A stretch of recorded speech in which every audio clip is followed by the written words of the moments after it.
When a disgraced ranger discovers a mining operation poisoning the last clean water source for miles, the frontier town that exiled him refuses to listen until the solution he proposes threatens to destroy everything they've built. Will his desperate plan save them all, or prove he was the fool they always claimed? Stay until the end to find out, and drop a comment telling us what city you're watching from. The first gunshot came at dawn. Cade Merrick didn't flinch. He'd been expecting it for 3 days now, ever since he'd ridden back into Ashford Creek with blood on his hands and a story nobody wanted to hear. The bullet cracked into the wooden post 6 inches from his head, splintering the weathered pine, and he just kept walking toward the general store like a man who'd already made peace with dying. "Next one goes through your chest, Merrick." The voice belonged to Tom Hastings, the town sheriff, a man whose backbone had dissolved somewhere between his 3rd whiskey and his 4th term in office. Cade could see him standing on the porch of the jailhouse, rifle raised, hands shaking just enough to make the next shot genuinely unpredictable. "Then you better make it count," Cade called back without turning around. "Because if you miss again, people might start wondering if you're drunk or just scared." The second shot didn't come. It never did. Hastings was a coward with a badge, and everyone in Ashford Creek knew it. They just preferred a coward who asked no questions to a man who'd ask all the wrong ones. Cade pushed through the door of Morrison's general store, and the bell above chimed with false cheerfulness. Inside, the conversation died like someone had strangled it. 3 women clustered near the fabric counter turned their backs in perfect unison. Old Morrison himself, a man who'd sold Cade his first rifle cartridges 20 years ago, suddenly became very interested in organizing the tobacco tins. "Need supplies?" Cade said to the room in general. "Coffee, salt pork, ammunition. And before you tell me my money's no good here, Morrison, remember that silver spends the same whether you like who's holding it or not." Morrison's jaw worked like he was chewing glass. "Heard you killed Jacob Penrose." "Heard right. He was a murdering son of a bitch who put a knife in Charlie Denton's back and left him to bleed out in the canyon." Cade's voice was flat, empty of everything except fact. "Found Charlie 2 days after he went missing. Found Penrose 3 hours later counting Charlie's money by a campfire. He went for his gun. I was faster." One of the women, Sarah Denton, Charlie's widow, let out a small, broken sound, but she didn't turn around, didn't acknowledge him. Because Jacob Penrose had been the nephew of Conrad Blackwood, and Conrad Blackwood owned the Blackwood Mining Company, which meant he owned half the jobs in Ashford Creek and most of the souls that went with them. "That's not how Conrad tells it," Morrison said quietly. "Conrad wasn't there. He says you murdered Jacob in cold blood, says you've always been a hothead ever since you came back from—" Morrison stopped himself, but the damage was done. "Since I came back from the war," Cade finished. "You can say it, Morrison. I know what people think. That I'm broken. That I see enemies where there ain't none. That I can't let go of the killing." He stepped closer to the counter, and Morrison actually flinched. Cade had been a big man before the war, 6'2", broad through the shoulders, with hands that could break oak or mend watch gears with equal ease. He'd come back bigger, harder, and carrying something in his eyes that made decent people uncomfortable, like he'd seen the bottom of the world and climbed back up with its dirt still under his fingernails. "Maybe they're right," Cade said softly. "Maybe I am broken. But Charlie Denton was my friend, and Jacob Penrose killed him for $43 and a silver pocket watch. So you tell me, Morrison, should I have let that slide because Conrad Blackwood's feelings might get hurt?" Morrison's face flushed red. "Conrad's demanding justice. He's got the territorial marshal coming down from Carson City. They're saying you're going to hang, Cade." "Let them say it. You can't fight the whole town." "I'm not fighting the town." Cade laid $3 silver on the counter. "I'm trying to save it, but nobody wants to hear that part." He gathered the supplies Morrison reluctantly provided and walked back out into the morning sun. Ashford Creek was waking up around him. Miners heading to the early shift, shopkeepers opening their doors, children running toward the schoolhouse, and every single person looked through him like he was already a ghost. Cade had been born in Ashford Creek, learned to track and hunt in these hills with his father, before fever took the old man, courted his first girl under the cottonwood by Willow Bend, enlisted from this town square when the war came calling, and come back to it when the war was done and he had nowhere else to go. For 15 years, he'd served as one of the town's rangers, unofficial law for the wild country beyond the sheriff's jurisdiction. He tracked rustlers, found lost children, mapped trails through the mountains, and kept the peace in a land where peace was always 3 bad decisions away from bloodshed. He'd been respected, even liked by some. Then he'd made the mistake of looking where he wasn't supposed to look. 3 months ago, Cade had been tracking elk in the high country when he'd noticed something wrong with Copper Creek. The water ran cloudy, almost milky, and there was a chemical taste to it that made his horse refuse to drink. He'd followed the creek upstream for 2 days until he found the source. Blackwood's newest mining operation, the Deep Canyon Shaft, was dumping tailings directly into the watershed. Cade knew what that meant. Copper Creek fed into Willow River, which supplied half the drinking water for Ashford Creek and every farm downstream. The chemicals in mining tailings, arsenic, mercury, cyanide, would poison the water table for years, maybe decades. He'd ridden straight to Conrad Blackwood's office and told him to shut it down. Conrad had laughed in his face. "You're a ranger, Merrick, not a scientist," Conrad had said, leaning back in his leather chair like a king on a throne. "You know how to track deer and shoot bandits. Don't pretend you understand the complexities of industrial mining." "I understand poison," Cade had shot back. "And I understand that if you keep dumping that shit into Copper Creek, you're going to kill this town from the inside out." "The Deep Canyon Shaft employs 63 men," Conrad replied coolly. 63 families who depend on Blackwood mining for their bread. "You want me to shut down that operation because the water looks a little cloudy? I want you to stop poisoning people. And I want you to remember your place." Conrad's voice had dropped to something cold and dangerous. "This town exists because of my company. The jobs, the commerce, the future, it all flows from Blackwood mining.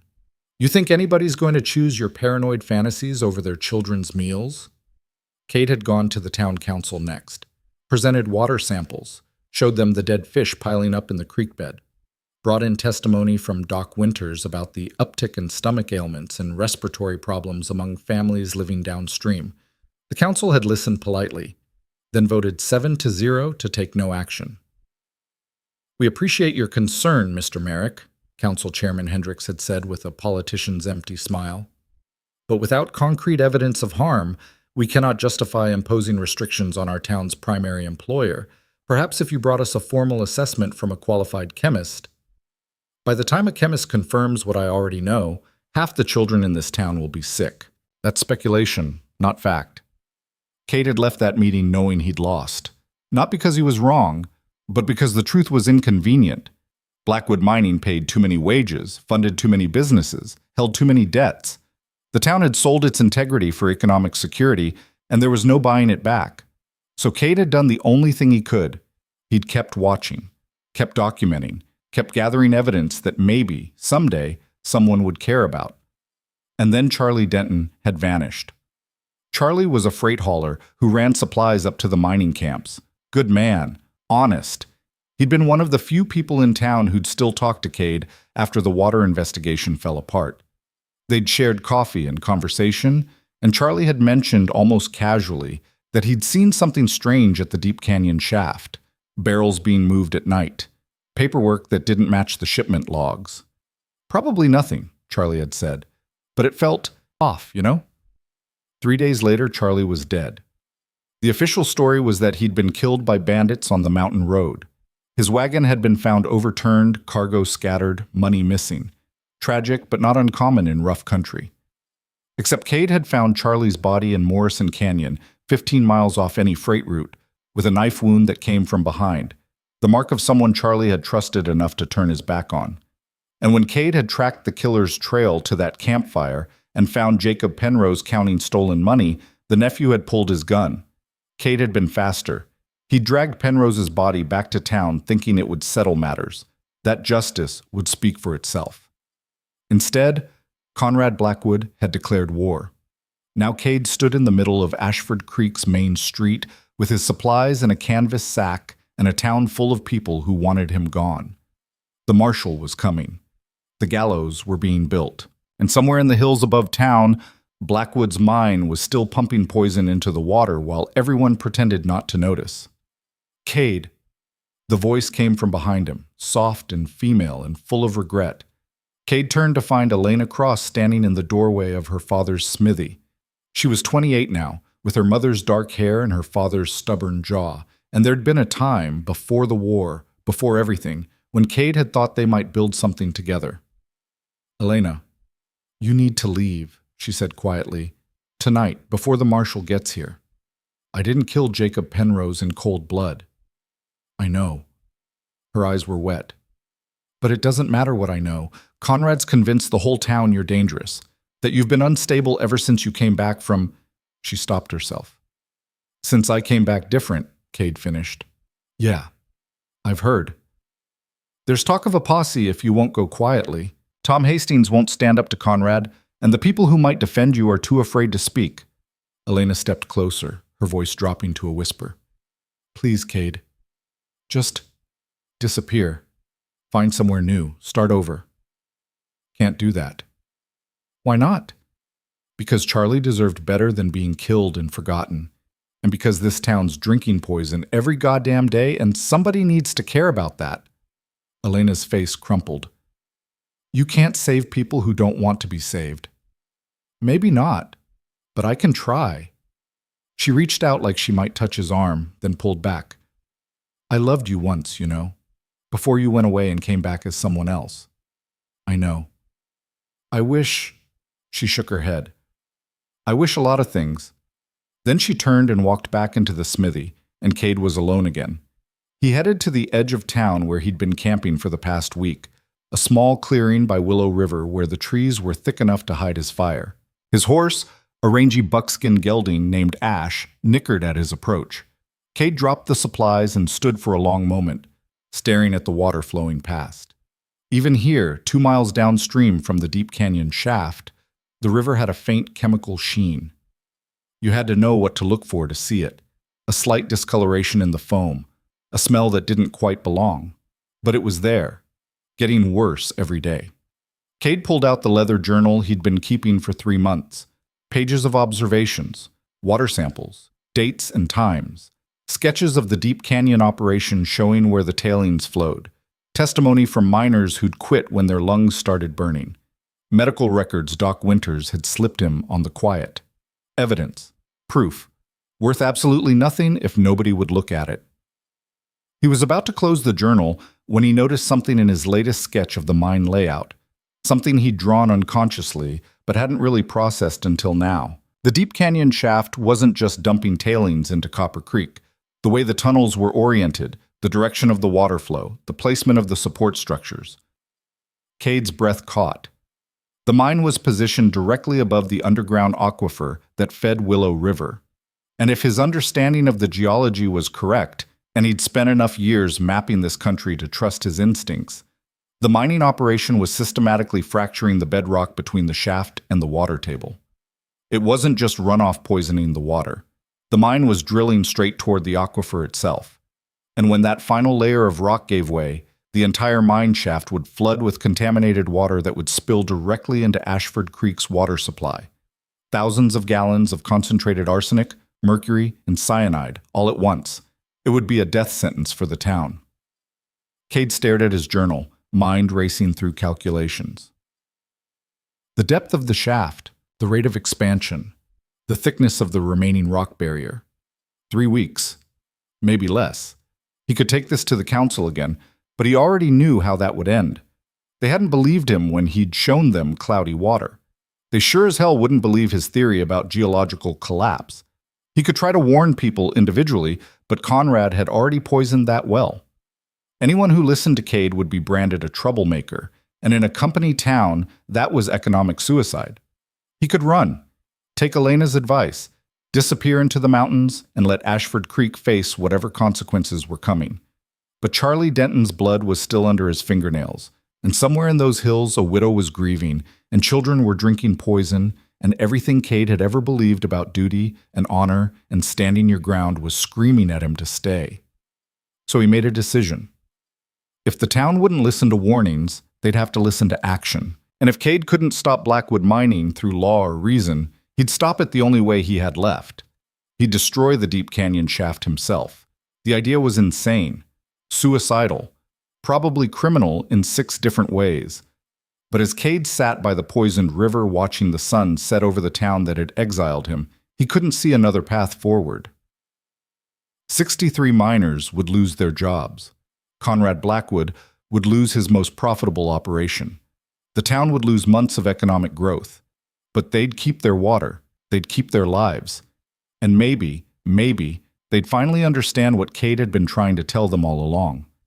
He spent the night planning. The mine used black powder for blasting.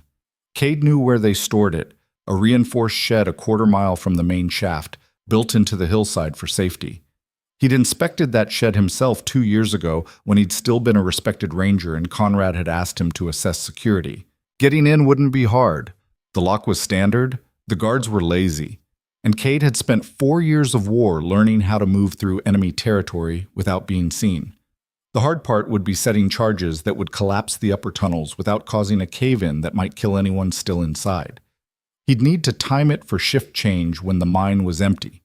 He'd need enough explosive to destroy the operation, but not so much that it triggered a landslide that might reach the town below.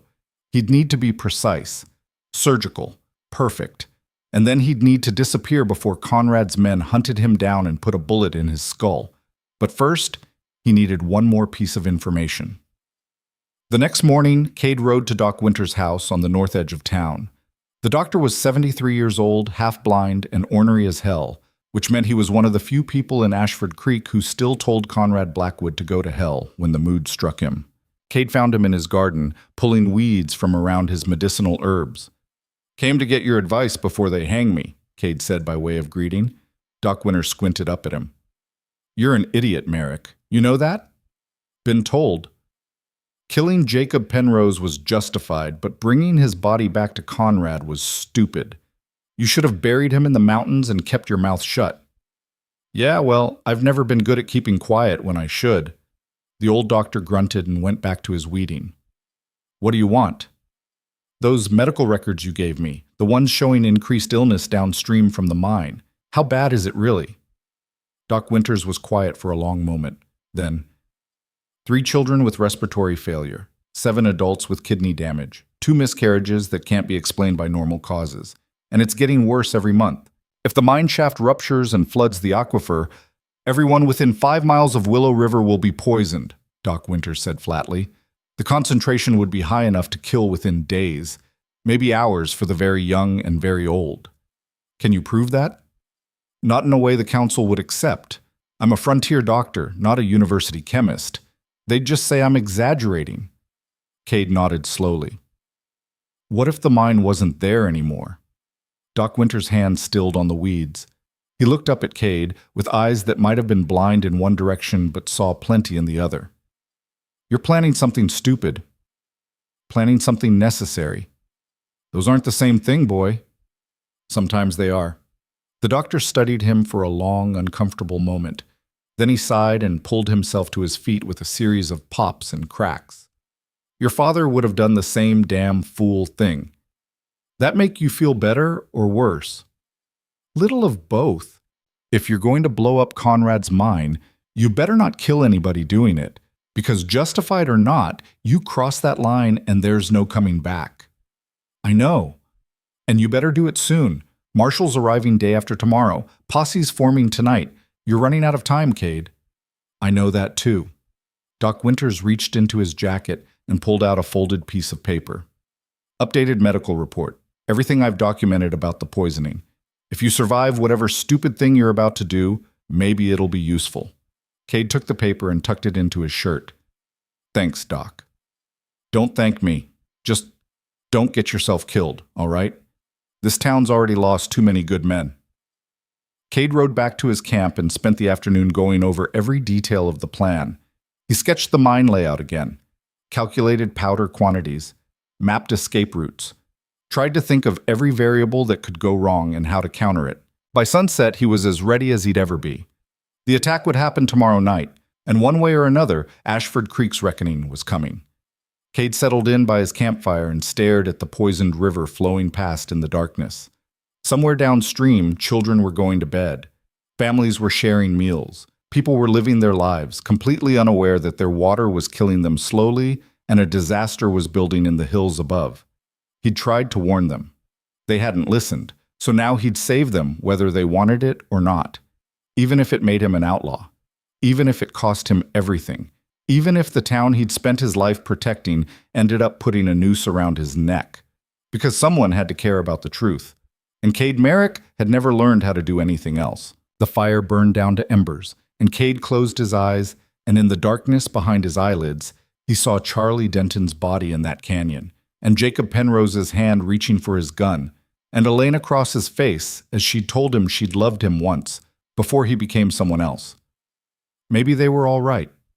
Maybe the war had broken something inside him that couldn't be fixed. Or maybe he was the only one in Ashford Creek who hadn't broken yet. Tomorrow night, he'd find out which. The moon was a sliver when Cade woke to the sound of horses. He rolled from his bedroll with his rifle already in hand, moving on instinct honed by 4 years of night raids and dawn ambushes. Through the trees, he could see torchlight flickering on the road, 10, maybe 12 riders, moving slow and deliberate like men who weren't expecting resistance. The posse had come early. Cade's jaw tightened. He'd counted on having until tomorrow night, one more full day to prepare. But Conrad Blackwood wasn't a patient man, and Tom Hastings did whatever Conrad told him to do. "Merrick!" The sheriff's voice carried through the darkness, slurred just enough to confirm he'd been drinking for courage. "We know you're out here. Come in peaceful and nobody gets hurt." Cade stayed low, watching the riders spread out along the tree line. They were blocking the road back to town, which meant his only escape was deeper into the mountains. They'd planned for that too. He could see 2 riders breaking off to circle around behind his position, cutting off the high trails. Amateur tactics. Predictable, but effective if he let them complete the maneuver. "We got a warrant signed by Judge Morrison," Hastings called out. "You're under arrest for the murder of Jacob Penrose. You can come in standing or come in tied across a saddle, but you're coming in either way." Cade counted the riders again. 12 men, all armed, probably half of them scared and the other half drunk. He recognized most of them, miners from Blackwood's operation, men with families and debts, and no real stomach for violence. They were here because Conrad paid their wages, and Tom Hastings had deputized them, not because they gave a damn about justice.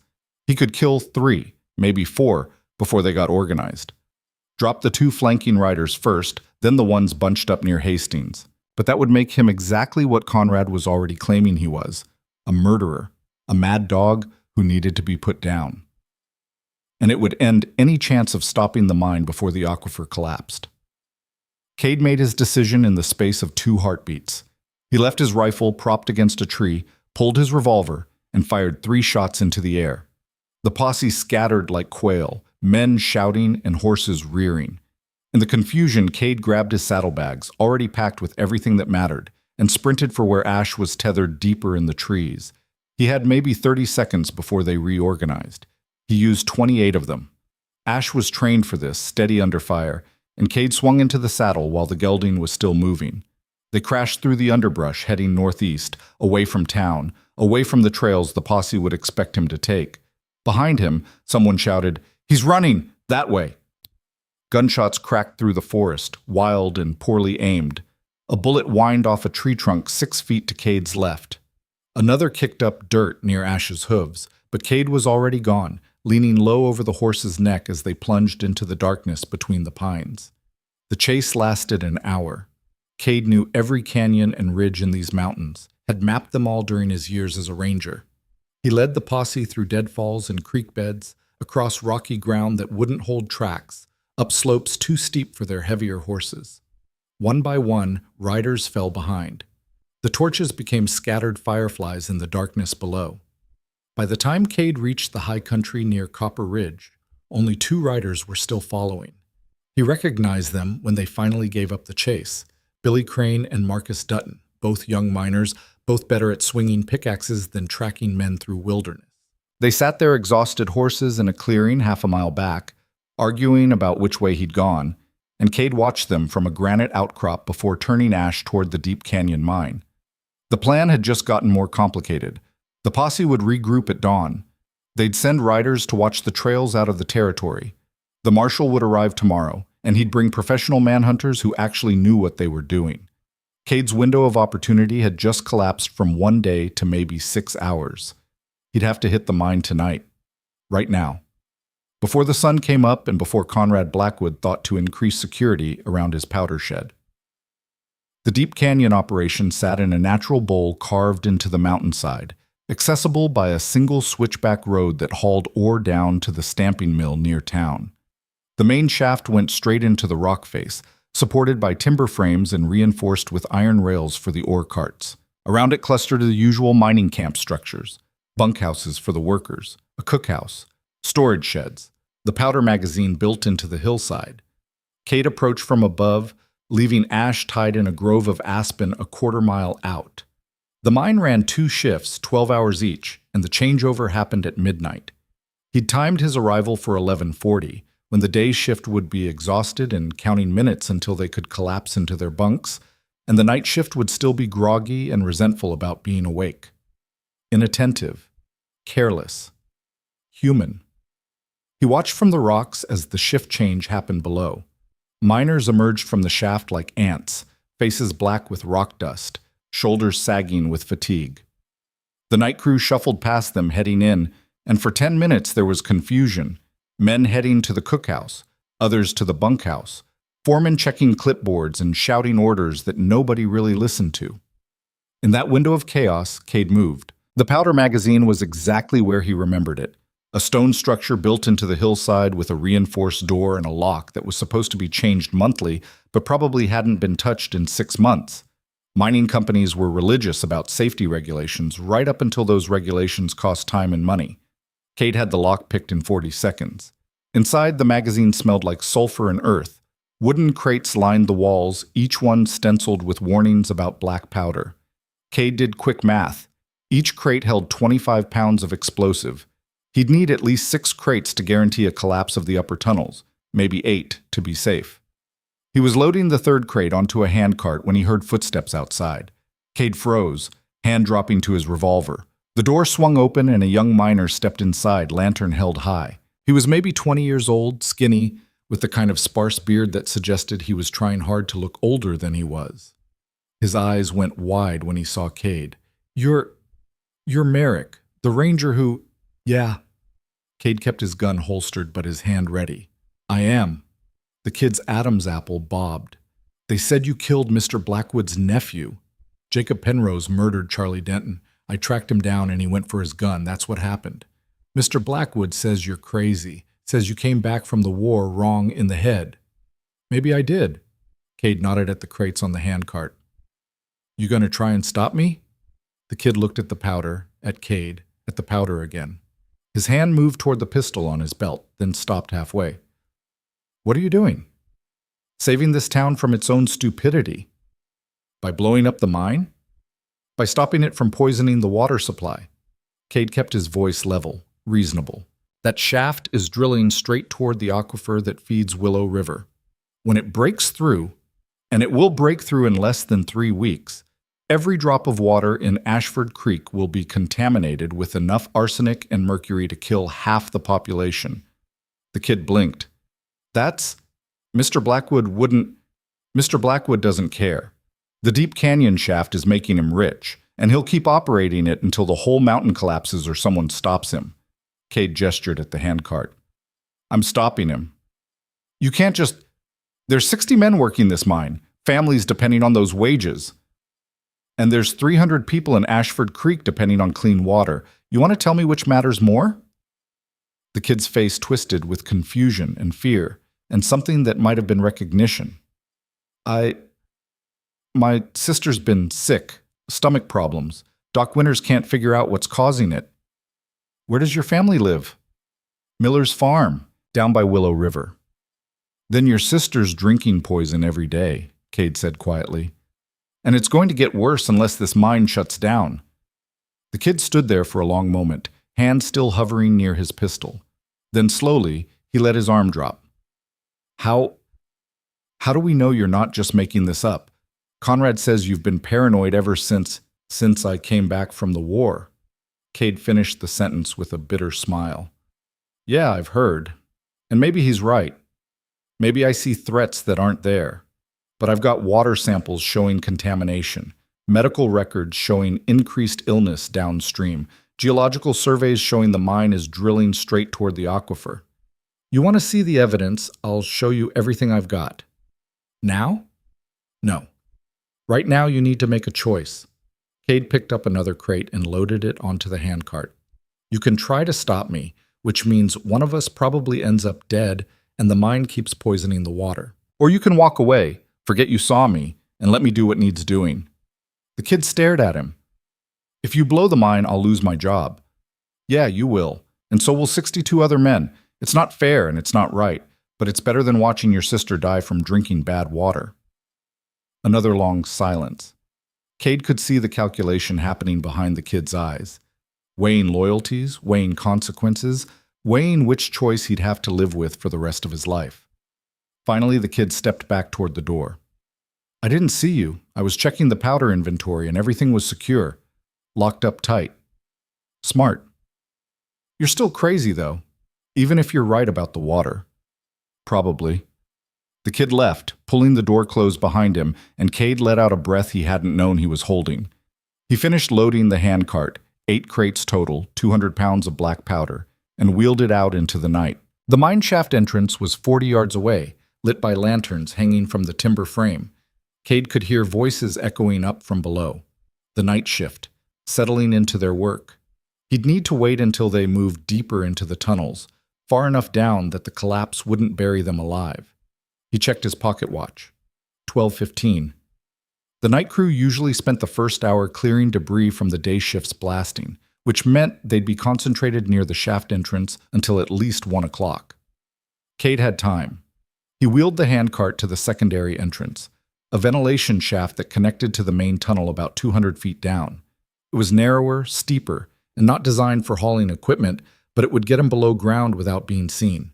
The descent took 20 minutes of careful maneuvering, the handcart's wheels scraping against rock while Cade fought to keep it from tipping over. Sweat soaked through his shirt despite the cool underground air. His old war wounds, a shrapnel scar on his left shoulder, a badly healed rib on his right side, ached with the strain. At the bottom, the ventilation shaft opened into the main tunnel system. Cade could hear the miners working 100 yards to his left, picks ringing against stone, voices calling out measurements and warnings. To his right, the tunnel stretched into darkness, heading toward the furthest extent of the mine, where the shaft was drilling closest to the aquifer. That's where Cade needed to place his charges. He pushed the handcart deeper into the mountain, moving as quietly as 200 pounds of black powder and iron wheels would allow. The tunnel walls here showed fresh blast marks. This was the newest section of the mine, carved out within the last month. The rock had a different quality too, more fractured, with veins of moisture seeping through cracks in the stone. Groundwater. They were close to the aquifer, maybe closer than Cade had calculated. He reached the end of the work tunnel and set about placing charges. The technique was simple in theory. Drill holes into support beams, pack them with powder, run fuses back to a central ignition point, light it, and run like hell. But the execution required precision. Too much powder, and he'd bring down the entire mountain. Too little, and he'd just make Conrad Blackwood angrier without actually stopping the operation. Cade worked methodically, drilling holes by hand with a brace and bit he'd taken from the handcart, packing each hole with measured amounts of black powder, running lengths of quick fuse through the tunnel in a pattern that would collapse the support beams in sequence, bringing the ceiling down from back to front. He was packing the 6th charge when he heard footsteps behind him. Cade turned to find Marcus Dutton standing in the tunnel with a rifle pointed at his chest. Marcus was one of the 2 miners who'd chased him through the mountains earlier. He was also, Cade remembered with a sinking feeling, Conrad Blackwood's cousin by marriage and one of the shift foremen. Figured you'd try something like this, Marcus said. His voice was steady. No trace of the exhaustion that should have followed an hour-long chase through rough country. Conrad thought you'd go for the powder magazine or maybe try to sabotage the stamping mill. But I know you, Merrick. You don't do things halfway. You go straight for the throat. Then you know why I'm here. I know you're a lunatic who killed Conrad's nephew and is now trying to destroy the mine that feeds this whole town. Marcus gestured with the rifle. Step away from the charges. Cade didn't move. The mine's going to flood the aquifer in less than 3 weeks. When that happens, the water table will be so contaminated that Ashford Creek becomes uninhabitable. You'll have jobs right up until everybody dies of poisoning. Conrad's engineers say the aquifer is nowhere near the shaft. Conrad's engineers are lying or incompetent. Look at the walls. Cade pointed at the moisture seeping through the rock. That's groundwater. We're drilling straight into the water table, and when we punch through, it's over. Marcus's jaw tightened. You got proof of that? Real proof. Not just your gut feeling? I've got water samples showing contamination levels 20 times higher than safe limits. Medical records showing illness patterns downstream. Geological surveys showing fractures in the bedrock. You want to see them? I'll show you everything. After you blow up the mine. Before, after, doesn't matter. You won't believe me either way. Cade took a step toward the charges. So here's what's going to happen, Marcus. I'm going to finish setting these explosives. You can shoot me, which means the charges don't go off, and the mine keeps running, and in 3 weeks, everyone in Ashford Creek starts dying. Or you can walk away, same as that kid at the powder magazine, and let me do what needs doing. That's not a choice. It's the only choice there is. Marcus's finger moved to the trigger. I got orders to bring you in alive if possible, dead if necessary. Conrad wants to see you hang, but he'll settle for a body. Then you better shoot straight, because I'm not stopping. Cade turned his back on the rifle and crouched down to pack another charge. His hands were steady, but his heart was hammering. There was a 50-50 chance Marcus would pull that trigger, and if he did, Cade would be dead before he hit the ground. The tunnel was silent, except for the distant sound of picks against stone. Then Marcus said, My daughter's been sick too. Cade's hands stilled on the powder. Started about 2 months ago, Marcus continued, his voice rough. Stomach cramps. Vomiting. Doc Winters ran tests but couldn't find anything wrong. Said maybe it was just growing pains. A long pause. We live down by Willow River, same as half the town. Cade turned slowly. Marcus still had the rifle up, but his face had changed, doubt creeping in around the edges of certainty. I've got the medical records at my camp, Cade said. 23 cases of unexplained illness, all in families living downstream from the mine. Your daughter's probably one of them. Conrad said the water was tested, said it was safe. Conrad's lying to protect his profits, and every day that mine operates, more poison goes into the water your daughter drinks. Marcus's rifle wavered. If you blow the mine, 60 families lose their income, including mine. If I don't blow the mine, 60 families lose their lives, including yours. The rifle lowered an inch, then another. Marcus's face was a war between loyalty and love, between the paycheck that fed his family and the daughter who was wasting away despite every doctor's effort. How do I know you're not the one lying? He asked finally. You don't. But ask yourself this. What do I gain from blowing up Conrad's mine? I'm already wanted for murder. Already exiled from the town I've spent my life protecting. Already got a noose waiting for me if they catch me. I've got nothing to gain and everything to lose by being here. Cade met Marcus's eyes. Unless I actually believe the water's poisoned and the mine needs to stop before it kills everybody. Marcus stood there for what felt like an hour, but was probably 30 seconds. Then he lowered the rifle completely and leaned it against the tunnel wall. You set your charges, he said quietly, but you do it right. No cave-ins that might trap the night crew. No explosions that bring down half the mountain. You collapse the upper tunnels clean, you make sure everybody gets out safe, or I swear I'll hunt you down myself. That was always the plan. And Merrick? Marcus's voice hardened. If you're wrong about the water, if this is just paranoia or revenge or whatever the hell Conrad says it is, I'll kill you. Not arrest you, not turn you over to the marshal. I'll put a bullet in your head and sleep fine afterward. Fair enough. Marcus picked up his rifle and walked back the way he'd come, leaving Cade alone in the tunnel with his half-finished sabotage and the weight of a town's future pressing down like all the rock overhead.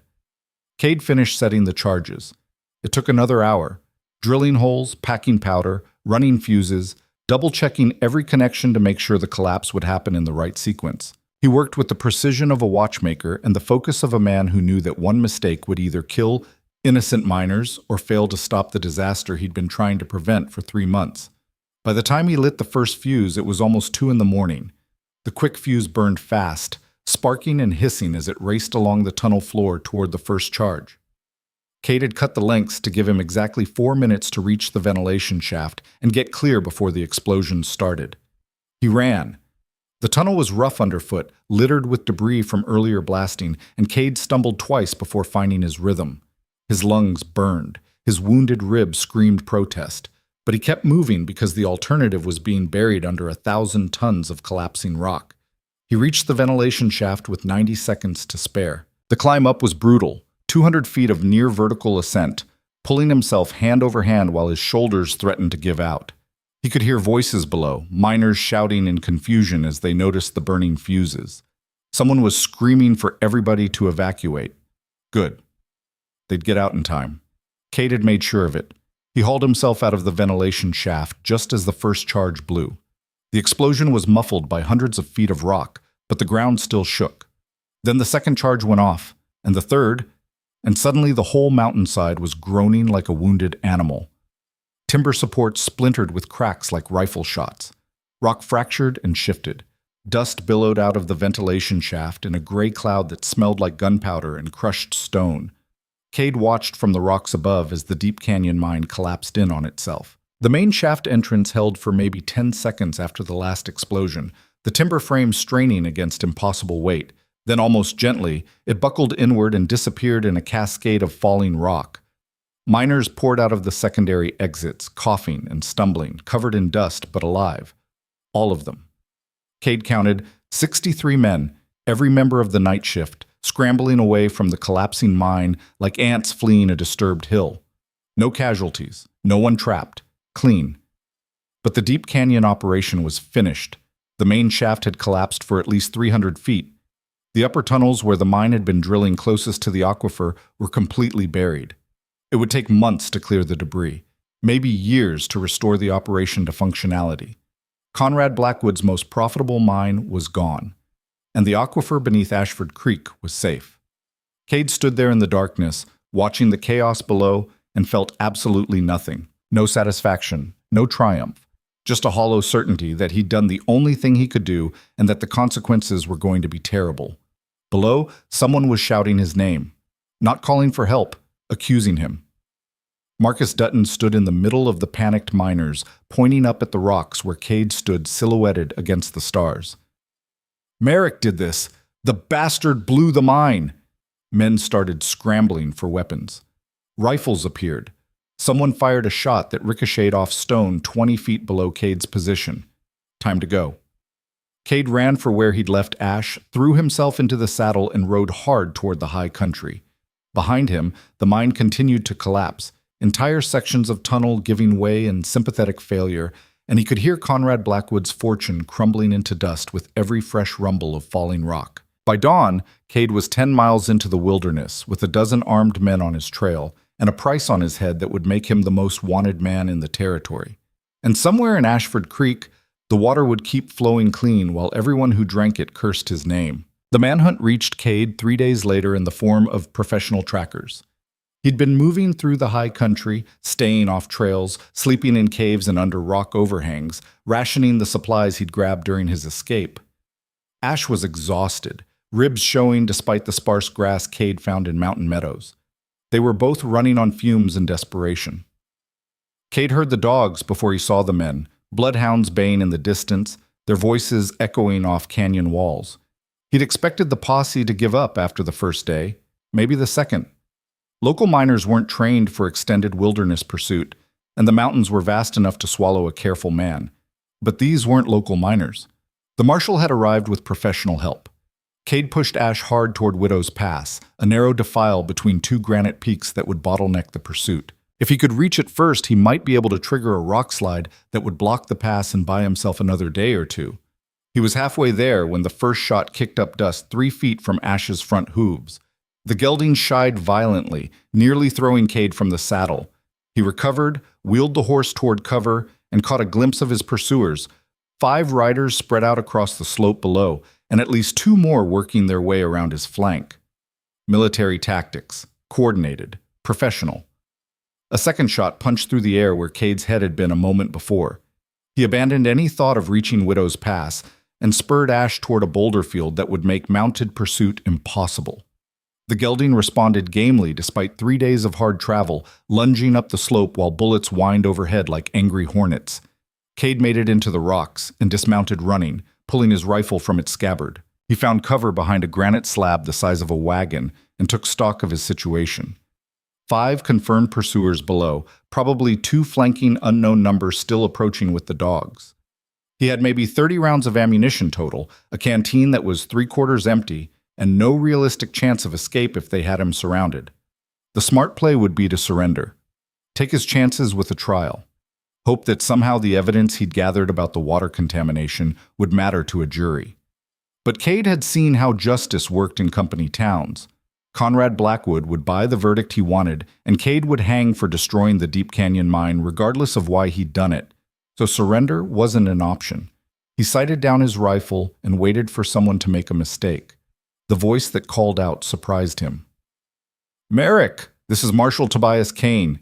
You're surrounded and outgunned. Put down your weapon and come out with your hands visible." Kane. Cade knew that name. Federal marshal out of Carson City, with a reputation for bringing in fugitives alive when possible and dead when necessary. A fair man by frontier standards, but absolutely committed to the law regardless of circumstance. "I know you can hear me, Merrick," Kane's voice carried clearly across the boulder field. "I've got 12 men with me and dogs tracking your scent. You can't run anymore. Let's end this without bloodshed." Cade cupped his hands and shouted back. "You know why I blew that mine, Kane." A pause, then, "Doesn't matter why. You destroyed private property and endangered lives. The law's the law. The law's protecting a company that's poisoning an entire town. That's for a jury to decide, not you." Juries don't decide anything in Ashford Creek except what Conrad Blackwood tells them to decide. Another pause, longer this time. When Kane spoke again, his tone had shifted slightly, less absolute certainty, more genuine curiosity. "You're saying Blackwood Mining was contaminating the water supply?" "I'm saying they were drilling straight toward the aquifer that feeds Willow River. When that shaft broke through, the contamination would have killed half the town." Cade's voice cracked with frustration. "I tried warning people, showed them evidence. Nobody would listen because Conrad owns their livelihoods." "You got proof of that?" "I've got water samples, medical records, geological surveys, everything you'd need to shut down that mine legally. But by the time anyone bothered to look at the evidence, the aquifer would have collapsed, and Ashford Creek would be a graveyard." Silence from below. Cade could see Kane in conference with his deputies, probably trying to decide if Cade was telling the truth or just inventing excuses. Then Kane called out again.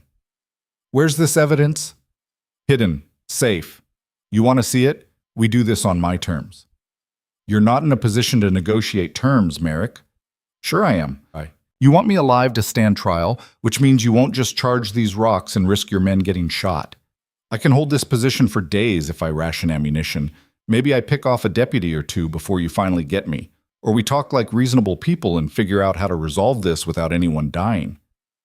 More conference below. Cade watched through the gap between rocks as Kane's men shifted position, clearly eager to rush the boulder field and end this. But Kane was holding them back, hand raised, still thinking. Finally, "What are your terms?" "I'll surrender to you. Not to Tom Hastings, not to Conrad's men, to you personally. You guarantee safe transport to Carson City for trial, and you take custody of the evidence I've collected about the water contamination. That evidence won't help you at trial. You still destroyed the mine. Don't care if it helps me. Just want someone in authority to actually look at it before more people get sick." Kane was quiet for a long moment. Then, "All right, you got my word. Federal custody, transport to Carson City, and I'll personally review whatever evidence you have. But you come down from those rocks right now, unarmed, hands visible." Cade weighed the offer. Kane had a reputation for keeping his word, which counted for something. And realistically, Cade's options had narrowed to surrender or death. At least with a federal trial, there was a slim chance of what? Acquittal? Mercy? No. But maybe his evidence would reach someone who'd actually do something about the water. Maybe Doc Winter's medical records would matter to a federal judge even if they'd meant nothing to Ashford Creek's counsel. It wasn't much of a hope, but it was the only one he had left. Cade set down his rifle and stepped out from behind the granite slab with his hands raised. "I'm coming out, Kane. Don't let your boys get trigger happy." He walked slowly down the slope, boots sliding on loose scree, hands above his head. The deputies watched him with rifles leveled, fingers on triggers, clearly disappointed that they wouldn't get to take him by force. Marshal Kane was exactly what Cade expected. Late 40s, weathered face, cold gray eyes that had seen too much violence to be impressed by any of it. He waited with hand on his pistol while his deputies swarmed Cade, roughly patting him down for weapons. They found his revolver, a hunting knife, and the small derringer he kept in his boot as a last resort. "That's all of it," Cade said. "Better be." Kane gestured, and two deputies moved to secure Cade's hands with iron shackles. "You're under arrest for destruction of private property, criminal sabotage, and reckless endangerment. You got anything to say?" "Just that I saved a lot of lives blowing that mine, whether anyone wants to admit it or not." Kane studied him for a long moment. "We'll see about that. Where's this evidence you mentioned?" "Buried near Copper Ridge. I'll take you there, but I want your word you'll actually read it." "I said I would." Kane turned to his deputies. "Michaels, Carver, retrieve Merrick's horse and gear. Rest of you, make camp. We'll head back to Ashford Creek at first light." "Ashford Creek?" Cade's stomach dropped. "You said Carson City." "I said I'd guarantee transport to Carson City for trial. Didn't say we were going direct. We got business in Ashford Creek first. Statements to collect, damage to assess, charges to formalize. You'll spend a few days in the local jail while I complete my investigation. That jail's run by Tom Hastings, who takes orders from Conrad Blackwood." "Then it's a good thing you'll be in federal custody, not local." Kane's expression didn't change. "You'll be safe enough until we're ready to transport you north." Cade wanted to argue, but the shackles were already locked and 6 rifles were pointed at his chest. He'd made his gamble and lost. Now he'd have to trust that Kane was as honest as his reputation suggested. They made camp in a sheltered canyon and traveled back to Ashford Creek the following morning. The journey took 2 days of slow riding with Cade shackled and surrounded by armed deputies. By the time they reached the outskirts of town, word of his capture had already spread. The crowd that met them was ugly. It seemed like half of Ashford Creek had turned out to line the main street, and none of them were cheering. Miners stood with their families, faces hard with anger. Women held children close and spat insults as Cade rode past. Someone threw a rock that bounced off his shoulder. "Murderer! Traitor! You destroyed our jobs. My husband can't feed our babies because of you." Kane's deputies formed a protective cordon, but they couldn't stop the hatred bleeding off the crowd in waves. Cade kept his eyes forward and his jaw set, refusing to react. He'd known this would happen. Destroying the mine had put 63 men out of work in a town where work was already scarce. They'd see him as the villain, not the man who'd saved their lives. The crowd thickened near the jail. Cade could see Conrad Blackwood standing on the steps of his company headquarters across the street, arms folded, watching with cold satisfaction. Next to him stood Tom Hastings, looking drunk and miserable. And then Cade saw Elena. She was standing near the smithy with her father, and her face was streaked with tears. When their eyes met, she looked away quickly, like the sight of him in chains was too much to bear. Kane led them to the jail and dismounted. The crowd pressed closer, shouting, and Cade heard someone yell, "Just hang him now and save the cost of a trial." Others took up the chant, "Hang him! Hang him!" Kane fired his pistol into the air, and the crowd went silent. "This man is in federal custody." The marshal's voice cut through the sudden quiet like a blade. "Anyone who interferes with my prisoner will be arrested and charged with obstruction. That includes you, Mr. Blackwood." Conrad's expression didn't change, but he took a step back from the edge of the crowd. Kane hauled Cade inside the jail and locked him in the only cell, a cramped cage of iron bars with a straw mattress and a bucket. Then he stationed 2 deputies outside the door with orders to shoot anyone who tried to force entry. "You'll be safe here until I finish my investigation," Kane said.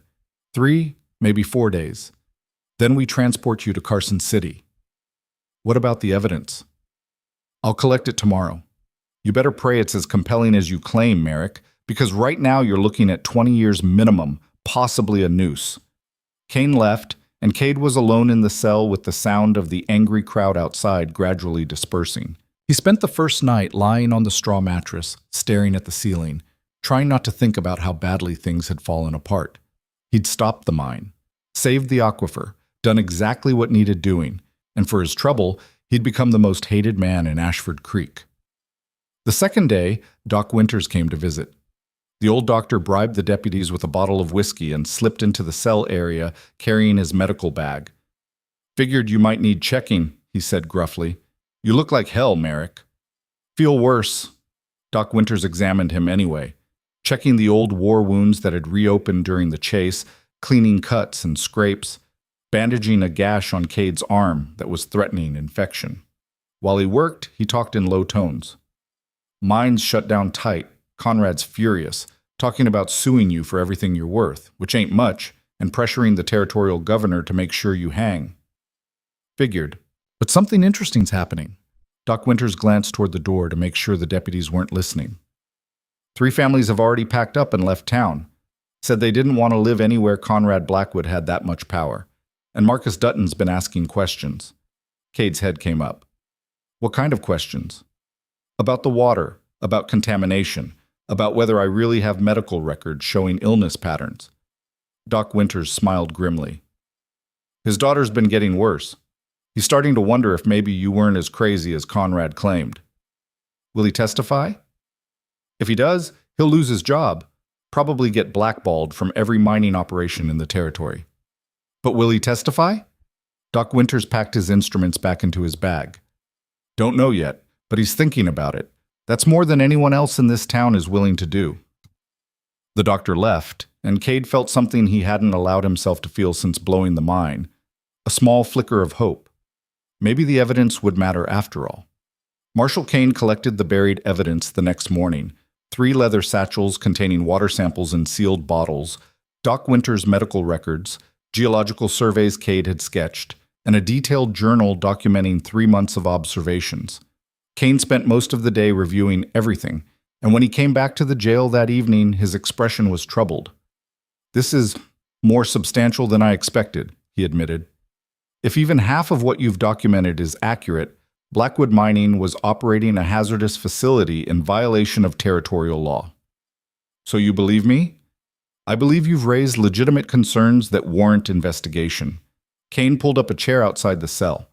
"But that doesn't change the fact that you destroyed private property worth tens of thousands of dollars. You could have brought this evidence to federal authorities before resorting to sabotage." "I tried local authorities. They wouldn't listen." "You should have tried harder, gone over their heads, contacted the territorial governor, filed formal complaints." Kane shook his head. "Instead, you took the law into your own hands, and now we're both stuck with the consequences." "Would the governor have listened before the aquifer collapsed? Would anyone?" Kane had no answer for that. The marshal left, taking the evidence with him, and Cade spent another night in the cell wondering if any of it would actually matter, or if he'd just provided the prosecution with more ammunition to use against him at trial. On the 4th day, everything changed. It started with screaming in the street outside. Cade was dozing on the straw mattress when he heard the commotion, multiple voices shouting in panic, footsteps running, someone crying. He dragged himself to the barred window and looked out to see people rushing toward the north end of town. One of the deputies guarding the jail stuck his head in. "Something's happening at the old Deep Canyon site. Some kind of flooding." Cade's blood went cold. "What kind of flooding?" "Don't know. Marshal Kane rode up there with half the town following, said to keep you locked up tight." But Cade already knew what had happened. The mine collapse had weakened the bedrock more than he'd calculated. Or maybe the fractures had been worse than his surveys indicated. Either way, the barrier between the flooded mine shaft and the aquifer had given way. The exact disaster he'd been trying to prevent was happening anyway. An hour later, Marshal Kane returned with his face pale and his hands shaking. "The mine shaft's flooding," he said without preamble. "Water's pouring in from somewhere underground, thousands of gallons. It's already overflowing the collapsed entrance and running downhill toward Willow River. Is it contaminated? We don't have equipment to test it yet, but..." Kane met Cade's eyes. "It's the same milky color as the samples in your evidence bag." Cade gripped the bars. "You need to evacuate everyone downstream, right now. Don't let anyone drink the river water until you can confirm it's safe." "Conrad's saying the flooding is your fault. That blowing the mine destabilized the bedrock and triggered the breach." "Conrad's an idiot." Cade's voice was harsh. "The mine was already drilling into the aquifer. I collapsed the upper tunnels to prevent exactly this kind of contamination. But I must have miscalculated the damage. There were more fractures than I realized. So you admit you caused this? I admit I couldn't stop it completely. Cade's hands tightened on the bars until his knuckles went white. But if that mine had kept operating for another 2 weeks like I predicted, the breach would have been 10 times worse.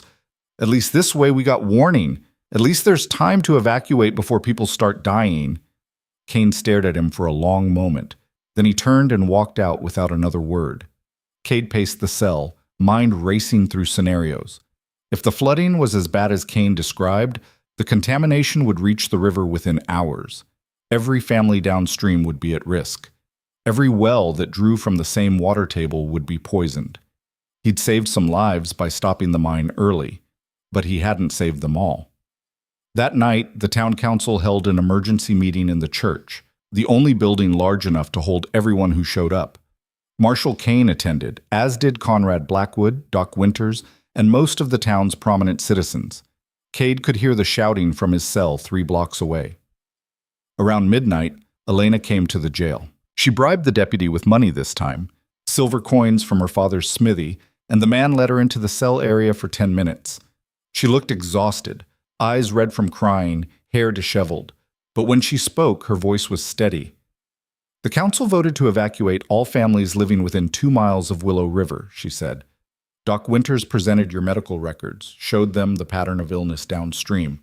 Some people are starting to believe you were right about the water. Some people? Enough to matter.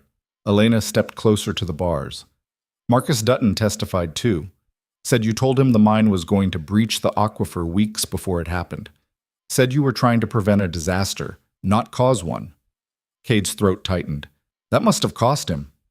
Conrad fired him on the spot, but then 12 other miners walked out in protest. Said they wouldn't work for a company that put profits over safety. Elena's eyes were bright with something that might have been pride or might have been grief. The town's splitting, Cade. Half the people think you're a hero. The other half still want you hanged. What about you? She was quiet for a long moment. I think you did the only thing you could do, and I think it cost you everything. Her hand reached through the bars to touch his. I'm sorry I didn't stand with you earlier. I was scared of losing my father's business, scared of what people would think.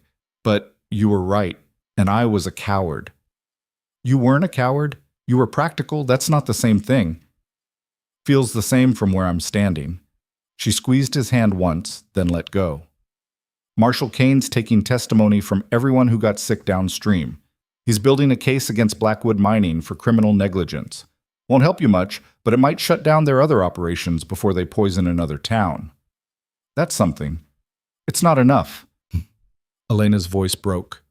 You're still going to trial. Kane says the evidence about the water might reduce your sentence, but you'll still do time for destroying the mine. Maybe years. I know. It's not fair. Fair stopped mattering a long time ago. The deputy called time, and Elena left with tears streaming down her face, and Cade sat alone in the cell, knowing that even if he'd been right about everything, the law would still grind him down because the law didn't care about intentions, only actions. On the 7th day, Marshal Kane came to the cell with news that changed everything. We finished testing the water from the flooded mine shaft, he said. Arsenic levels are 60 times higher than safe limits. Mercury levels are even worse. If that water had reached the river untreated, it would have poisoned every family downstream within a week. So I was right. You were right. Kane's expression was complicated. Respect and frustration and something that might have been regret. But here's the part you didn't know. We sent a team into what's left of the mine to assess the damage. They found something. What? Barrels, dozens of them, hidden in a side tunnel near where the breach occurred. Industrial chemicals, cyanide, sulfuric acid, heavy metals, all of it illegal to store underground according to territorial mining regulations. Kane leaned against the wall. Conrad Blackwood wasn't just contaminating the water through normal mining operations. He was deliberately dumping hazardous waste into the mountain because it was cheaper than disposing of it properly. Cade felt something cold settle in his chest. Charlie Denton was a freight hauler. He told me he saw barrels being moved at night, shipments that didn't match the paperwork. I think Charlie figured out what Conrad was doing, and I think Jacob Penrose killed him to keep that secret buried. But Kane pulled out a folded document. We found correspondence in Conrad's office. Letters between him and his foreman discussing the discreet disposal of waste materials. They knew they were breaking the law. They did it anyway because it saved them money. So Conrad killed Charlie to protect his illegal dumping operation? Jacob killed Charlie on Conrad's orders. We can't prove Conrad gave the order directly, but the implication's clear enough. Kane's jaw tightened. Which means you were right about more than just the water. You were right about Charlie's murder, about the corruption, about all of it. For a moment, Cade couldn't breathe. He'd spent months being called crazy, paranoid, unstable. He'd been exiled by his own town, hunted like an animal, locked in a cage for trying to save lives. And now, finally, someone in authority was admitting he'd been right all along. It should have felt like vindication. Instead, it just felt empty. What happens now? Cade asked. Now I arrest Conrad Blackwood for criminal negligence, illegal dumping, and conspiracy to commit murder. Kane straightened. And I recommend to the territorial judge that your charges be reduced to criminal trespass and destruction of property under mitigating circumstances. You'll still do time, probably 6 months to a year, but it's better than hanging. What about the other mines, the people still working for Blackwood? Federal investigators are being sent to inspect every Blackwood mining operation in the territory. If they find similar violations, the company will be shut down permanently. Kane paused. You saved a lot of lives, Merrick, whether anybody wants to thank you for it or not. The marshal left to make his arrests, and Cade sat in the cell feeling like a man who'd won a battle and lost the war. 3 hours later, gunfire erupted in the street. Cade jerked awake from an uneasy sleep to the sound of rifles crackling and men shouting. He rushed to the window and saw chaos. Conrad Blackwood's remaining loyal miners had armed themselves and were trying to storm the jail. Let him hang, someone screamed. Merrick destroyed our livelihoods. He's lying about the water. Conrad told us the truth. The deputies guarding the jail returned fire, and bullets punched through the wooden walls. Cade dropped flat on the floor as splinters rained down. Marshal Kane's voice cut through the mayhem. Stand down! This man is in federal custody. Anyone who doesn't disperse immediately will be shot. But the mob wasn't listening anymore. They'd been fed lies by Conrad Blackwood for too long, and now that their jobs were gone and their futures uncertain, they needed someone to blame. Cade was convenient. Cade was available. Cade was going to die in this cell if the mob broke through. Then a new sound joined the gunfire, the deep boom of a shotgun fired from somewhere above the jail. Cade looked up and saw Marcus Dutton standing on the roof of the building across the street, reloading a double barrel. You want Merrick? You go through me first, Marcus's voice carried over the crowd. That man tried to save our families, tried to warn us about the poison, and we called him crazy. Other figures appeared on rooftops and in doorways. Miners who'd walked out when Marcus was fired, families who'd gotten sick drinking bad water. People who'd finally looked at the evidence and realized Cade had been telling the truth all along. They formed a line between the jail and the mob. We're done listening to Conrad's lies, someone shouted. It sounded like Billy Crane, the young miner who'd caught Cade at the powder magazine. Merrick was right about everything, the water, the dumping, all of it. My daughter's in the hospital because of Blackwood's poison. Marcus leveled his shotgun at the mob. You want to hang somebody? Go hang Conrad. Leave Merrick alone. The mob wavered, caught between fury and confusion. And then Elena stepped into the street between the two groups. She was unarmed, small, and alone in the space where bullets had been flying moments before. But she walked forward with her head high and her voice clear. Cade Merrick saved this town, she said. Maybe not the way we wanted. Maybe not in a way that felt good. But he saved us. And if you kill him for that, we're no better than the men who poisoned our water for profit. The mob stared at her, at Marcus and the others backing him up, at the deputies guarding the jail with rifles ready. Slowly, reluctantly, they began to disperse. Cade watched from his cell window as the crowd melted away into the darkness, and he felt something crack inside his chest, not breaking, but shifting, like a bone that had been set wrong finally snapping back into alignment. He'd saved them. And maybe, finally, some of them knew it. Marshal Kane entered the cell area an hour later, his face grim but his hands steady. "Conrad Blackwood's in custody," he said. "Tried to flee town when he heard about the barrels we found.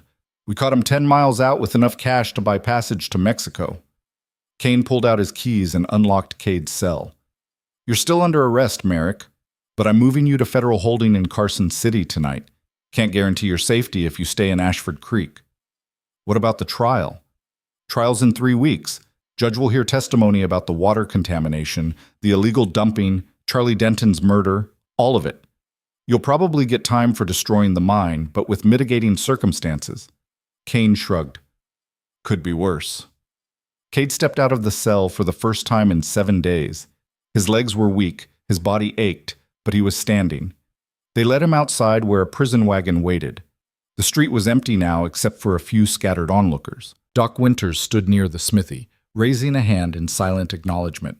Marcus Dutton leaned against a post with his shotgun cradled in his arms, nodding once. And Elena waited by the wagon. She didn't say anything, just looked at him with those dark eyes full of everything they'd lost and everything that might have been. Then she stepped forward and pressed something into his shackled hands, a small cloth bundle that smelled like fresh bread. "For the journey," she said softly. Cade wanted to say something profound, something that would capture the weight of the moment, but all he managed was, "Thank you." She nodded and stepped back, and Marshal Kane helped Cade into the wagon. As they rolled out of Ashford Creek in the pre-dawn darkness, Cade looked back at the town one last time. Smoke still rose from the collapsed Deep Canyon mine. The river ran clear and clean now that the contaminated water had been diverted. And in the windows of houses along the main street, candles were being lit as families woke to a new day. A day where the water wouldn't poison them. A day Cade had bought with everything he'd owned. The wagon turned a corner and Ashford Creek disappeared from view, and Cade settled back against the wooden bench with the weight of iron shackles on his wrists, and the certain knowledge that he'd done the right thing, even though the right thing had cost him his freedom, his reputation, and any chance of the life he'd once imagined. But 300 people would wake up tomorrow alive because of choices he'd made, and in the end, that would have to be enough. The federal holding facility in Carson City was nothing like Ashford Creek's cramped jail. Clean stone walls, proper beds, meals that didn't taste like desperation. Cade spent 2 weeks there while Marshal Kane compiled evidence, and the territorial judge reviewed the case. On the 3rd day, a lawyer showed up. His name was Abraham Sheffield, and he wore an expensive suit that looked completely out of place in a frontier prison. He had sharp eyes behind wire-rimmed spectacles and carried a leather satchel stuffed with documents. "Mr. Merrick," he said, settling onto the bench across from Cade's cell, "I've been retained to represent you at trial." "I can't afford a lawyer." "You're not paying. A consortium of concerned citizens from Ashford Creek has pooled resources to cover my fees." Sheffield pulled out a notebook. "Marcus Dutton organized it. Doc Winters contributed. Even some of the miners you put out of work donated what they could." Cade stared. "Why would they do that?" "Because 3 children were hospitalized last week with acute arsenic poisoning from drinking river water. Because federal investigators found evidence that Conrad Blackwood knew about the contamination and covered it up. Because people are starting to understand that you didn't destroy their livelihoods, you saved their lives." Sheffield adjusted his spectacles. "Though I'll be honest, the legal situation is complicated." "How complicated?" "You committed multiple felonies, theft of explosives, destruction of private property, criminal trespass, reckless endangerment. Even with mitigating circumstances, you're looking at significant prison time." Sheffield flipped through his notes. "However, we have several factors working in our favor." "Such as?" "First, Marshal Kane's investigation has revealed that Conrad Blackwood was operating an illegal dumping site in direct violation of territorial mining regulations. The chemicals found in those barrels could have caused a mass casualty event if the aquifer had flooded the town's water supply as you predicted." "Could have?" Cade leaned forward. "It already started happening. That's why those kids are in the hospital." Which brings me to point 2. Your actions, while illegal, demonstrably prevented a larger disaster. The mine shaft you collapsed was days away from catastrophic failure. If it had breached during full operation with workers underground, we'd be talking about dozens of deaths, not property damage. Sheffield pulled out a technical document. I've consulted with a mining engineer from the Territorial University. He reviewed your geological surveys and confirmed your assessment of the bedrock fractures. In his professional opinion, the Deep Canyon operation was criminally negligent in its proximity to the aquifer. Cade felt something uncoil in his chest. So I wasn't crazy. You were many things, Mr. Merrick. Reckless, certainly. Illegal in your methods, absolutely. But crazy? Sheffield shook his head. The evidence suggests you were the only sane person in Ashford Creek. They spent the next hour going over testimony. Doc Winters would testify about the medical records. Marcus Dutton would explain what he'd witnessed at the mine. Elena had agreed to speak about Charlie Denton's last conversation, where he'd mentioned seeing suspicious activity. What about Conrad? Cade asked. Is he cooperating? Conrad Blackwood is currently fighting extradition to avoid federal charges for illegal dumping and conspiracy to commit murder. Sheffield's expression hardened. He's hired 3 lawyers and is claiming you fabricated evidence to frame him. It's not going well for him, but men with money can delay justice indefinitely. What about Jacob Penrose? Can you prove he killed Charlie on Conrad's orders? We're working on it. The correspondence we found is suggestive, but not conclusive. However, we did find something interesting in Jacob's personal effects. A promissory note from Conrad for $5,000 dated 2 days before Charlie's murder. It's circumstantial, but juries understand that men don't get paid that kind of money for doing nothing. Sheffield stood, gathering his documents. The trial starts in 1 week. I'll do everything I can to minimize your sentence, but you need to understand, even in the best-case scenario, you're going to prison. The question is for how long? I understand. Good, because there's one more thing you should know. Sheffield paused at the door. The territorial governor is watching this case. If we can prove that Blackwood Mining knowingly endangered an entire town for profit, it could trigger reforms across every mining operation in the territory. Your trial isn't just about you anymore, Mr. Merrick. It's about whether companies can poison communities without consequence. After Sheffield left, Cade sat in his cell thinking about the weight that had just been placed on his shoulders. He'd blown up a mine to save lives. Now that decision was going to be scrutinized by lawyers and judges and politicians, all of them looking for ways to use his actions to advance their own agendas. He'd wanted to save Ashford Creek. Instead, he'd become a symbol for something bigger. The week before trial brought unexpected visitors. First came a reporter from the Carson City Chronicle, a young woman named Margaret Hayes who'd been following the Blackwood mining scandal with aggressive enthusiasm. She had questions about everything: Charlie's murder, the water contamination, Cade's military service, why he'd chosen sabotage over legal channels. Because legal channels don't work when the people enforcing the law are bought and paid for, Cade told her. I tried going through proper procedure, got ignored, dismissed, and eventually threatened. So I did what needed doing. Margaret scribbled notes. Critics say you had no right to take the law into your own hands, that you're no better than a vigilante. Critics can say whatever they want. Doesn't change the fact that children are alive today because I stopped that mine before it killed them. Conrad Blackwood claims you're mentally unstable, that the war damaged you and you've been looking for enemies ever since. Cade met her eyes. The war taught me what happens when good people stand by and let evil run unchecked. Maybe that did damage me, but I'd rather be damaged and awake than comfortable and blind. The interview ran on the front page 3 days later under the headline, The Outcast Who Saved a Town, Inside the Mind of Cade Merrick.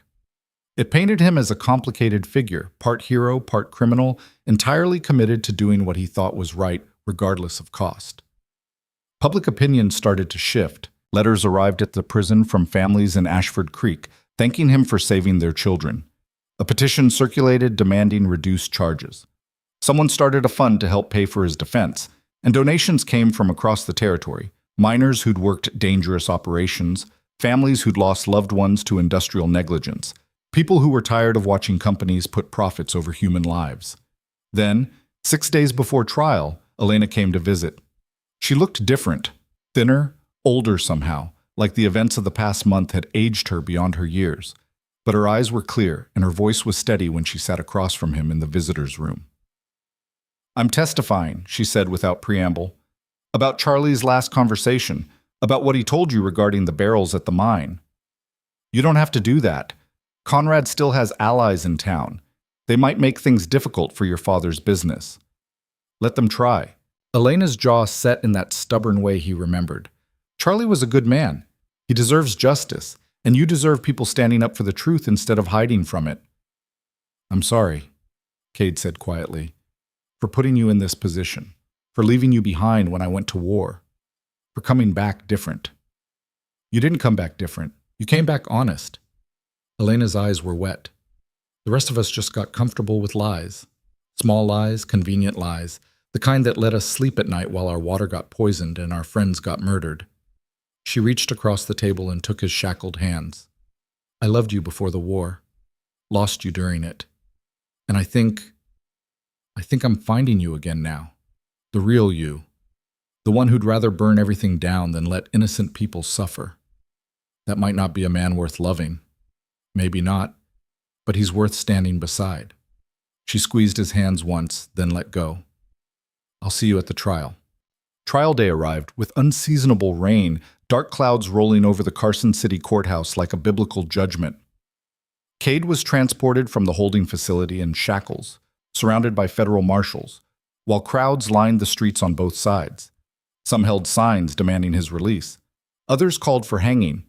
The courtroom was packed. Cade recognized faces from Ashford Creek, Marcus Dutton in the front row, Doc Winters near the back, miners and families scattered throughout. Conrad Blackwood sat with his lawyers on the opposite side, looking pale and furious. The judge was a severe woman named Harriet Morrison, no relation to the judge in Ashford Creek. She had a reputation for fairness and zero tolerance for theatrics. This court will come to order, she said, and the room fell silent. We're here to determine guilt or innocence on charges of theft, destruction of private property, criminal trespass, and reckless endangerment against the defendant, Cade Merrick. How does the defendant plead? Sheffield stood. Guilty to all charges, Your Honor, with substantial mitigating circumstances that we intend to present. A murmur ran through the courtroom. Conrad's lawyers looked surprised. They'd expected Cade to fight the charges, giving them room to paint him as delusional and dangerous. Instead, Sheffield was owning the crimes and betting everything on the why. Judge Morrison raised an eyebrow. Proceed, counselor. The prosecution went first, laying out Cade's crimes with methodical precision. They showed the damage to the Deep Canyon mine, hundreds of thousands of dollars in losses, 63 men out of work, a major economic blow to Ashford Creek. The defendant took it upon himself to destroy private property based on unfounded theories and personal paranoia, the prosecutor argued. He acted as judge, jury, and executioner, deciding that his opinion mattered more than the law. Then Sheffield stood for the defense. Your Honor, we don't dispute that Mr. Merrick committed these acts. What we dispute is the characterization of his motives and the context in which those acts occurred. Sheffield gestured to the evidence table. I'd like to call our first witness. Doc Winters took the stand, looking uncomfortable in a suit that was probably older than Cade. But his testimony was devastating. Medical records showing increased illness downstream from the mine, patterns that corresponded exactly with the start of Deep Canyon operations, children with arsenic levels in their blood that should have triggered immediate investigation. Did you report these findings to local authorities? Sheffield asked. I did, multiple times. Was told that without proof of direct causation, nothing could be done. Doc Winters' voice shook with anger. I watched children get sicker every month while Conrad Blackwood assured everyone the water was safe. And when Mr. Merrick came to you with his concerns about aquifer contamination, what did you think? I thought he was the only person in Ashford Creek who gave a damn about the truth. Marcus Dutton testified next, describing what he'd seen at the mine, the illegal barrels, the suspicious nighttime shipments, the way Conrad had reacted when questions were raised. He fired anyone who asked too many questions, Marcus said. Made it clear that keeping your job meant keeping your mouth shut. And most of us did, because we had families to feed and bills to pay. He looked at Cade. Merrick didn't have those constraints, so he did what the rest of us were too scared to do. Elena's testimony was the most powerful. She described Charlie Denton's last visit to the smithy, where he'd mentioned seeing something wrong at the mine, how he'd been worried but afraid to report it because Conrad controlled everything, how he'd disappeared 3 days later. Cade tracked Charlie's killer and brought him to justice, Elena said, her voice clear despite the tears on her face. And instead of thanking him, we called him a murderer. We believed Conrad's lies because it was easier than facing the truth.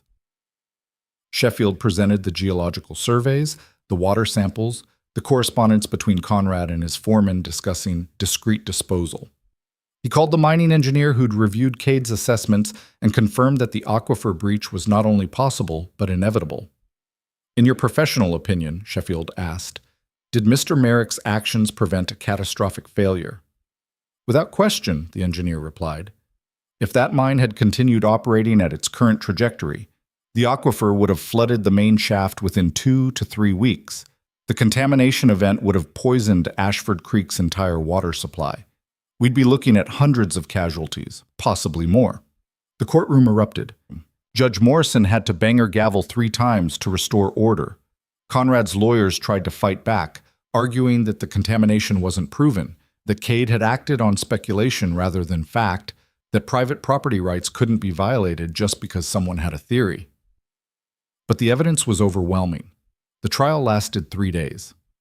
On the 4th day, the jury deliberated for 6 hours. When they returned, the foreman stood with a piece of paper that would determine Cade's fate. On the charge of theft of explosives, we find the defendant guilty. Cade's jaw tightened. On the charge of destruction of private property, we find the defendant guilty. No surprise there. On the charge of criminal trespass, we find the defendant guilty.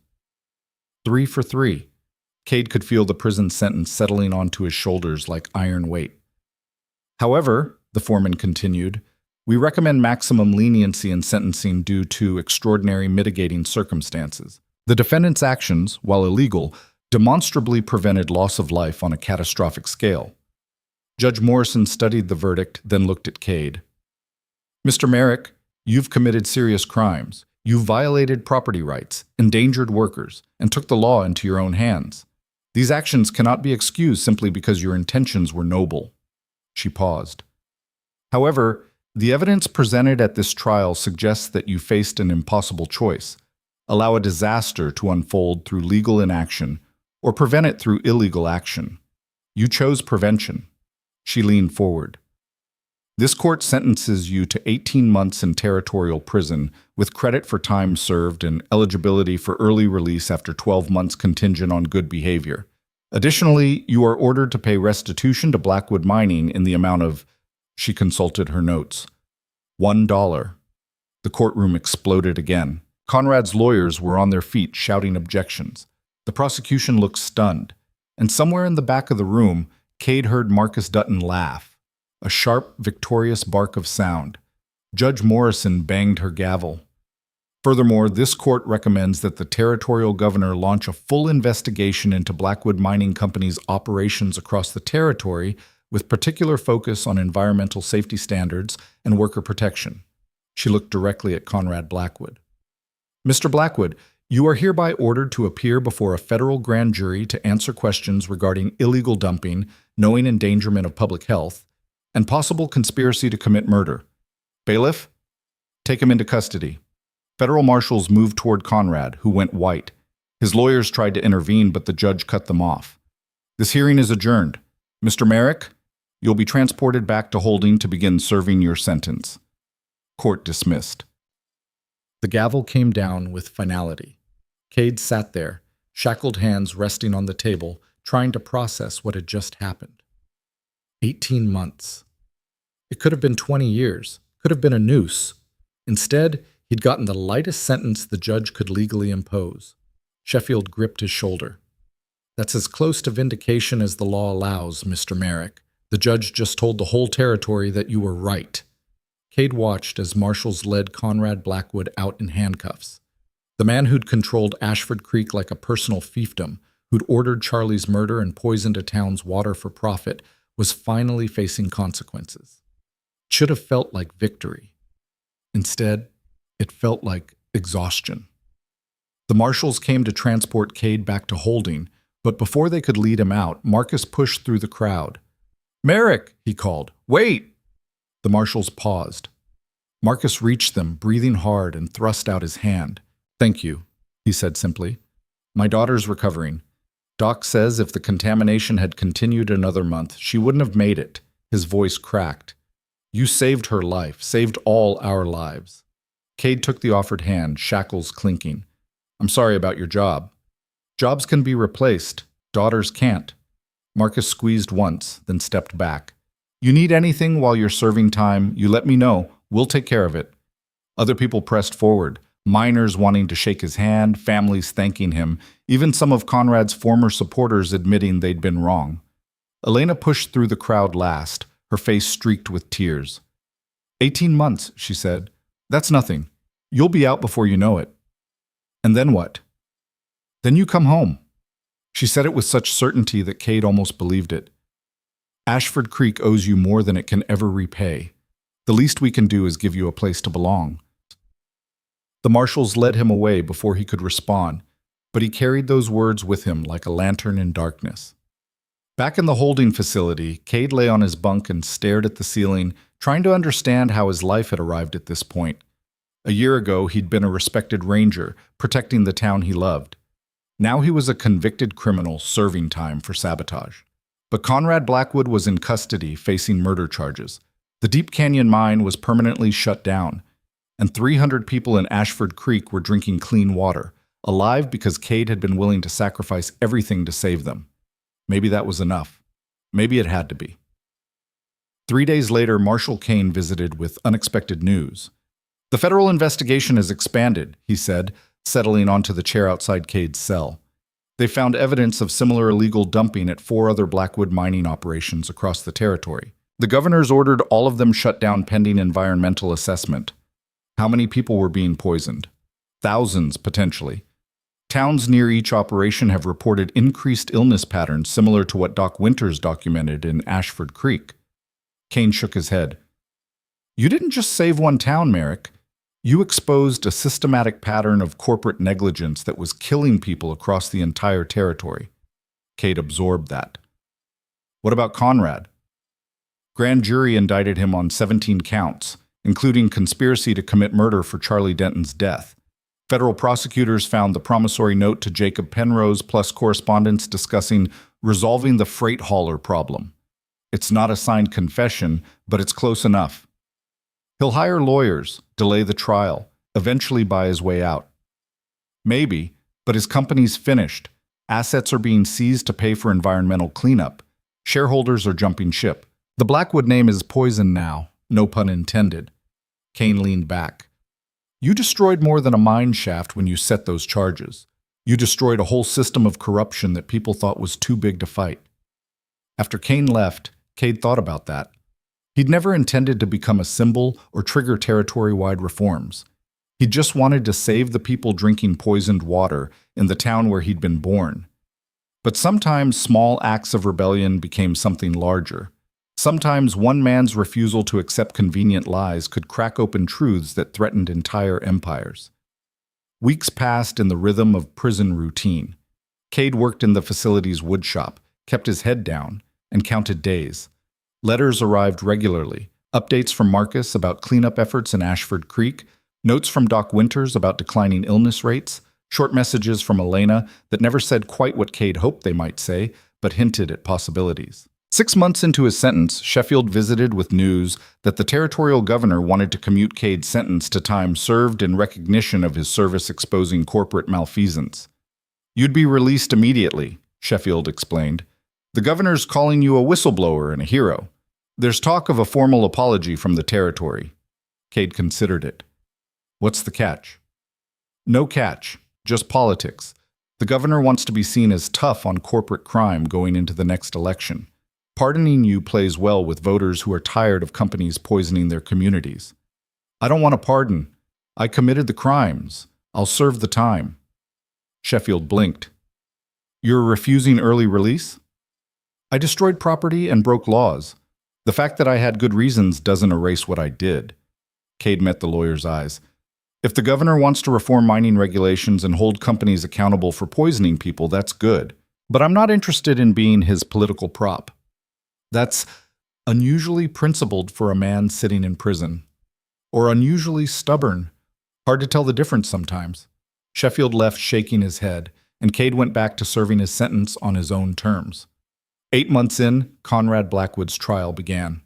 Cade followed it through newspaper accounts smuggled into the prison by sympathetic guards. The evidence was overwhelming. The illegal dumping, the covered-up contamination reports, the financial records showing payment to Jacob Penrose days before Charlie's murder. Conrad's lawyers fought hard, but they were swimming against a tide of public anger.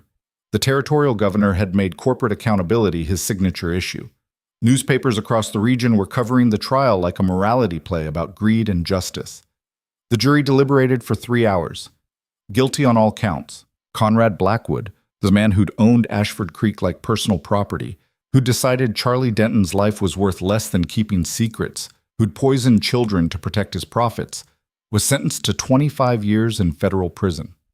When Cade heard the news, he felt something finally settle in his chest. Not quite peace, but close enough. Justice was slow and imperfect and compromised by politics. But sometimes, if you pushed hard enough and refused to give up even when everyone called you crazy, justice actually happened. Charlie Denton's murder was avenged. The people drinking poisoned water were safe, and the system that had enabled it all was broken. It had cost Cade everything: his freedom, his reputation, the life he'd imagined building. But 300 people in Ashford Creek were alive because he'd been willing to pay that price. 12 months into his sentence, the prison warden called Cade to his office. "You're being released," he said, sliding paperwork across the desk. "Completed your sentence with good behavior. You're a free man, Merrick." Cade stared at the release papers, his name written in official script above the warden's signature. A year ago, he'd been an outlaw running through mountains with a posse on his heels. Now he was walking out of prison with his debt to society paid. "What happens now?" he asked. "That's up to you. You've got no restrictions, no parole conditions. You're free to go wherever you want." Cade signed the papers and collected his belongings, the clothes he'd been arrested in, cleaned and mended by someone, and a small bundle of letters from Ashford Creek that he'd saved. He walked out of the Carson City holding facility into morning sunlight and found a crowd waiting. Marcus Dutton stood at the front with a dozen other miners from Ashford Creek. Doc Winters was there, looking older but pleased. And Elena waited near a wagon hitched to 2 horses, wearing a blue dress that made her look like the girl Cade had courted before the war changed everything. "We figured you'd need a ride home," Marcus said, grinning. "Town took up a collection, bought you a new horse to replace the one you lost. And Elena's been running a tab at the general store for supplies you'll need." "I can't afford—" "You're not paying," Elena interrupted. "The town owes you more than we can ever repay. This is just a start." Cade looked at the faces surrounding him. People he'd saved, people who'd finally understood what he'd been trying to tell them, people who'd stood up when it mattered. "Thank you," he said quietly. "But I'm not sure Ashford Creek is home anymore. Too many ghosts." "Then help us build something new," Marcus said.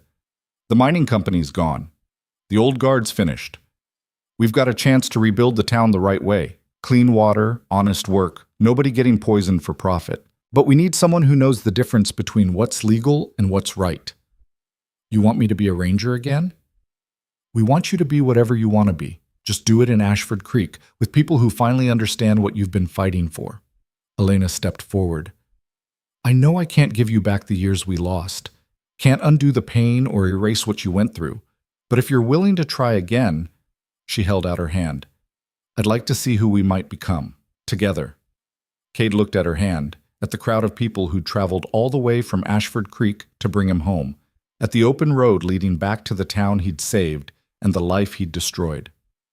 He thought about Charlie Denton buried in the town cemetery with a headstone that finally told the truth about how he died, about children drinking clean water and growing up healthy, about a system of corruption that had been broken because one man refused to look away when everyone else did.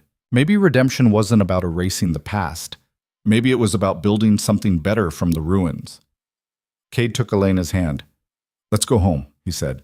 The wagon ride back to Ashford Creek took 3 days, and with every mile, Cade felt the weight of the past year settling into something he could almost carry. They traveled slowly, stopping at small towns where word of the trial had spread. People recognized him, the ranger who'd blown up a mine to save lives, the outlaw who'd exposed corporate poison, the man who'd gone to prison rather than let children die. Some looked at him with suspicion. others with something like respect. Elena drove the wagon while Cade rode the horse they'd bought for him, a sturdy roan mare with steady nerves and no particular opinions about his past. Marcus and the others followed in a second wagon loaded with supplies, and at night they made camp and talked about what Ashford Creek had become in Cade's absence. "Town's changed," Marcus said on the second night, pouring coffee around the fire. "Half the people who worked for Conrad left when the mine shut down, moved on to other operations, other towns. But the ones who stayed, they're building something different." "Different how?" Cade asked. "We formed a cooperative. Bought the mineral rights to some played-out claims near Willow Bend. Nothing that'll make anyone rich, but enough to keep families fed while we figure out what comes next." Marcus stared into his coffee. "And we established a water committee. Doc Winters heads it. They test the river monthly, keep records, make sure what happened before doesn't happen again." "What about the council? Hastings?"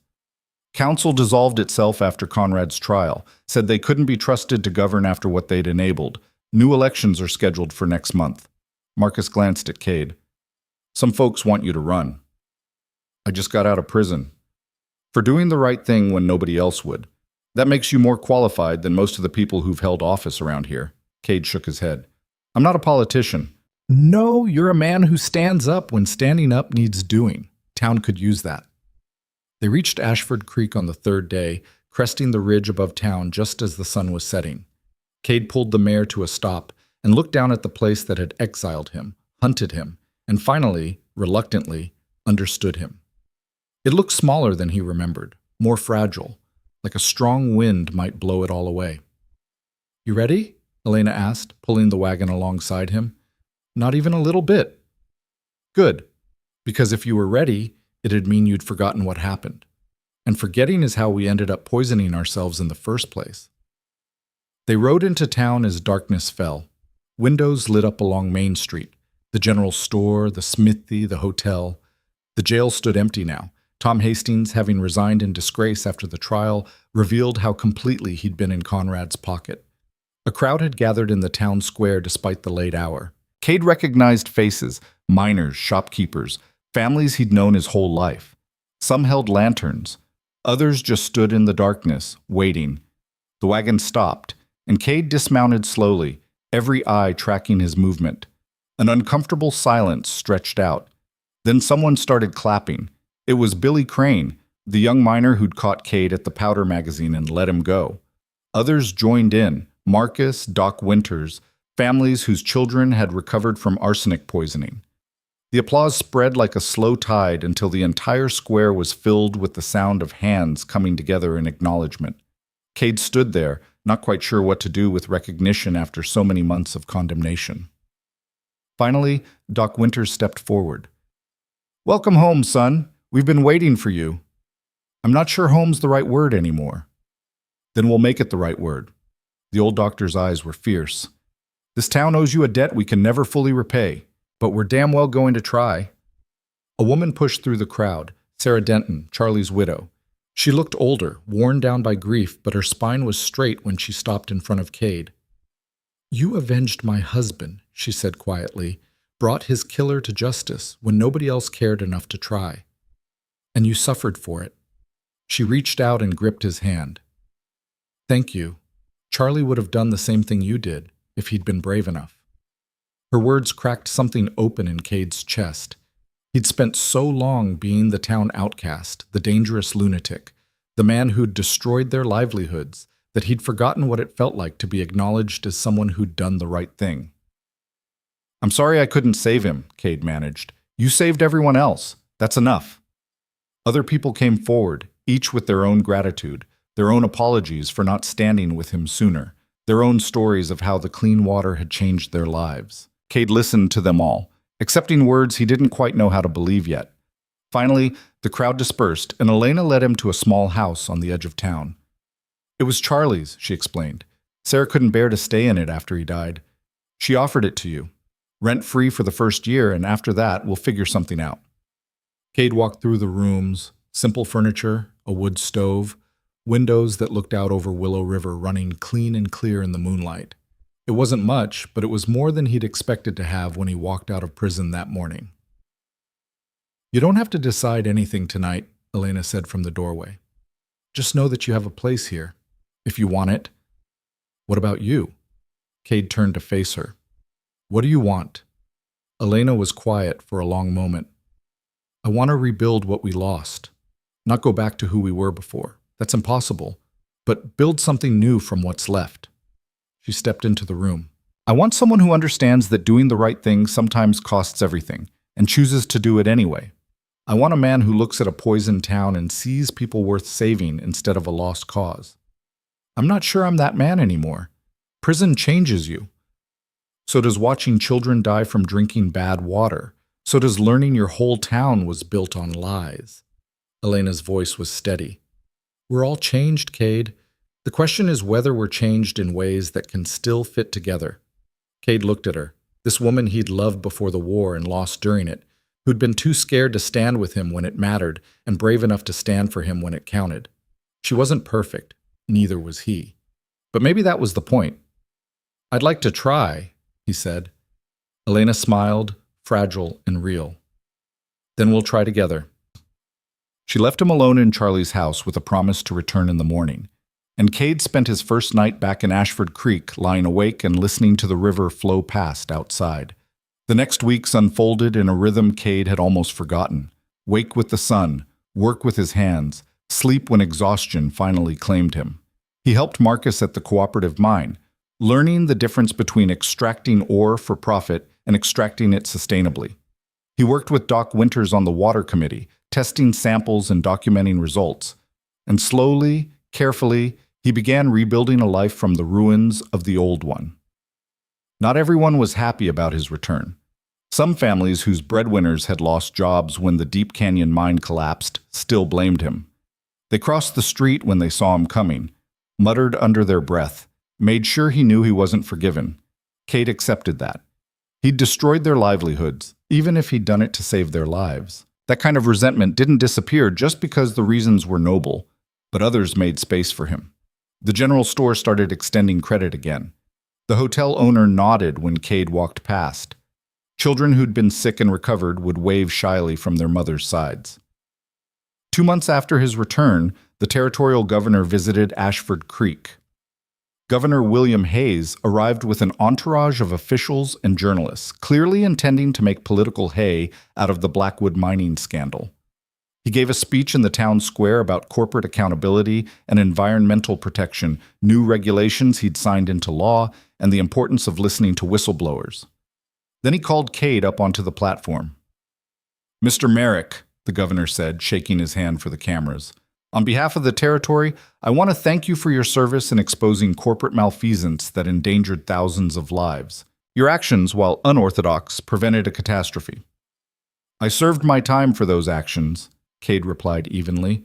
I'm not looking for a pardon or political recognition. The governor looked slightly taken aback. Nevertheless, the territory owes the people who drank poisoned water an assurance that it'll never happen again. You want to thank me? Make sure mining companies can't buy their way out of safety regulations. Make sure sheriffs can't be purchased like livestock. Make sure towns like Ashford Creek have real recourse when corporations decide profit matters more than human lives. An uncomfortable silence settled over the square. The governor's smile went stiff. We're working on comprehensive reforms. Work faster, Cade's voice carried across the crowd.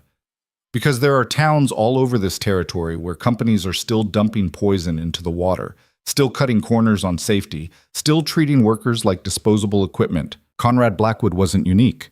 He was just the one who got caught. The journalist scribbled frantically. The governor's political advisors looked horrified. But the people of Ashford Creek, the ones who'd lived through the poisoning, who'd lost jobs and nearly lost children, started applauding. The governor cut his visit short after that, departing with vague promises about strengthening oversight. But 3 weeks later, new territorial regulations were announced requiring independent environmental testing of all mining operations, with results made public quarterly. It wasn't everything, but it was progress.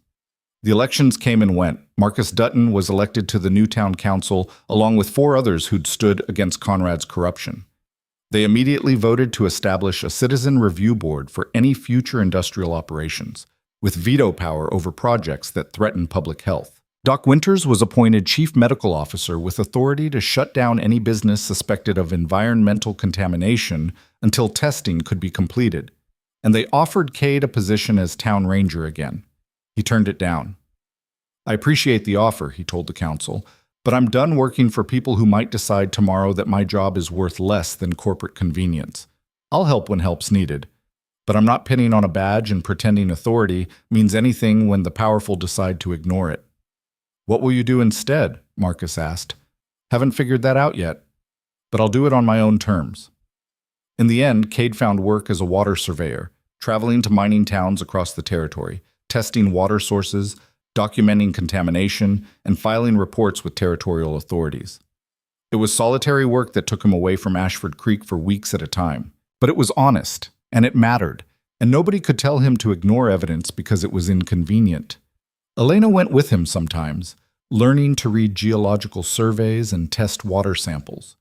Other times she stayed in Ashford Creek running her father's smithy, which had expanded to include repair work for the cooperative mine. They didn't get married, didn't make grand promises about forever, just built something day by day, honest and imperfect and real. 4 months after Cade's return, Conrad Blackwood died in federal prison. The official report said heart failure.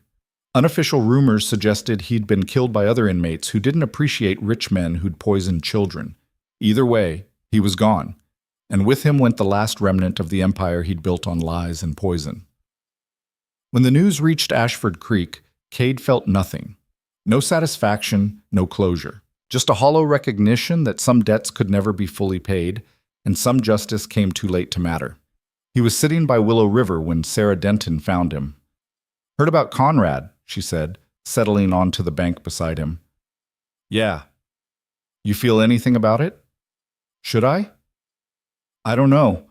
I thought I'd feel relief when they convicted him for Charlie's murder. Instead, I just felt empty, like nothing could bring back what we lost." Cade watched the clean water flow past, thinking about all the ways revenge never quite delivered what it promised. Charlie deserved better than Conrad dying in a prison cell. He deserved to live. He did. But he'd be glad about what you built from his death. The reforms, the water committee, all of it. Sarah picked up a stone and tossed it into the river. "Charlie always said you were the best man he knew. Said you'd do the right thing even when it cost you everything." He was wrong about the best part. No, he really wasn't. Sarah left, and Cade sat alone watching the river until Elena found him an hour later. "You okay?" she asked. "Getting there." She sat beside him in comfortable silence, and they watched the sun set over Ashford Creek together.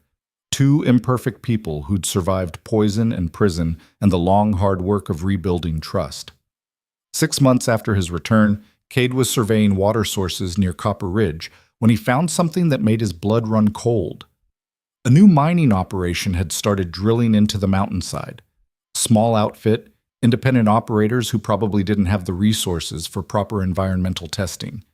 And the way they'd positioned their shaft, the tailings runoff was heading straight toward an underground spring that fed 3 farming communities downstream. It was happening again. Cade documented everything: water samples, geological surveys, the placement of the mine relative to the water table. Then he rode to the nearest town and filed a formal complaint with territorial authorities, citing the new regulations the governor had signed. 3 weeks later, inspectors arrived. They confirmed Cade's findings, ordered the mine to cease operations until proper containment systems could be installed, and fined the company for violations. No explosions, no sabotage, no prison time, just the law, functioning the way it was supposed to. When Cade returned to Ashford Creek with the news, Marcus and the others threw a celebration at the hotel. It was a small thing, some whiskey, some music, people gathering to acknowledge that the system had worked without anyone having to sacrifice everything to make it happen. "This is what you fought for," Elena said, watching the celebration from the edge of the room. "Not just saving Ashford Creek, but changing things so people don't have to become outlaws to protect their families. We'll see if it lasts. Politicians have short memories. Then we'll remind them. Keep documenting, keep reporting, keep making sure they can't ignore evidence just because it's inconvenient." She turned to face him. You showed everyone that one person standing up can change everything. Now we just have to make sure standing up doesn't require going to prison." Cade pulled her close, and they swayed to the music while around them the town that had exiled him and then reclaimed him celebrated a small victory in the long fight against corporate poison. It wasn't perfect. It wasn't even complete. But it was progress. A year after Cade's return to Ashford Creek, Margaret Hayes from the Carson City Chronicle came back to write a follow-up story. She interviewed the water committee, the new council, families whose children had recovered from poisoning. She documented the reforms that had spread across the territory, the 23 mining operations that had been shut down for environmental violations, the new culture of accountability that was slowly replacing the old system of corporate impunity. And she interviewed Cade. Looking back, she asked, "Do you regret blowing up the Deep Canyon mine?" Cade thought about that. About Charlie's death, the months in prison, the cost of doing what he'd believed was necessary. "I regret that it had to happen that way. I regret that people lost jobs. I regret that I had to become a criminal to prevent a disaster." He paused. "But I don't regret saving lives. And I don't regret proving that corporations can't poison people without consequence. Some people still call you a vigilante. Some people are right. I took the law into my own hands because the law wasn't protecting the people it was supposed to protect." Cade met her eyes. "But I also showed that the system could be changed. That evidence matters. That one person refusing to stay silent can crack open truths that seemed impossible to challenge." What would you say to someone facing a similar situation? Someone who sees wrongdoing but feels powerless to stop it? Document everything. Build your case. Exhaust every legal option before you resort to illegal ones. Cade's voice was steady. "But if the law won't protect people, if authorities won't listen, if corporations are literally poisoning children and getting away with it, then you do what needs doing and accept the consequences." The article ran with the headline, "1 year later, how an outlaw ranger reformed an entire territory." It painted Cade as a complicated figure, part hero, part criminal, entirely committed to protecting people even when the cost was devastating. The story was picked up by newspapers across the West, and suddenly Cade was receiving letters from other towns, other communities facing similar corporate malfeasance. Some asked for advice. Others wanted him to come inspect their water sources. A few just wanted to share their own stories of standing up against powerful interests and paying the price.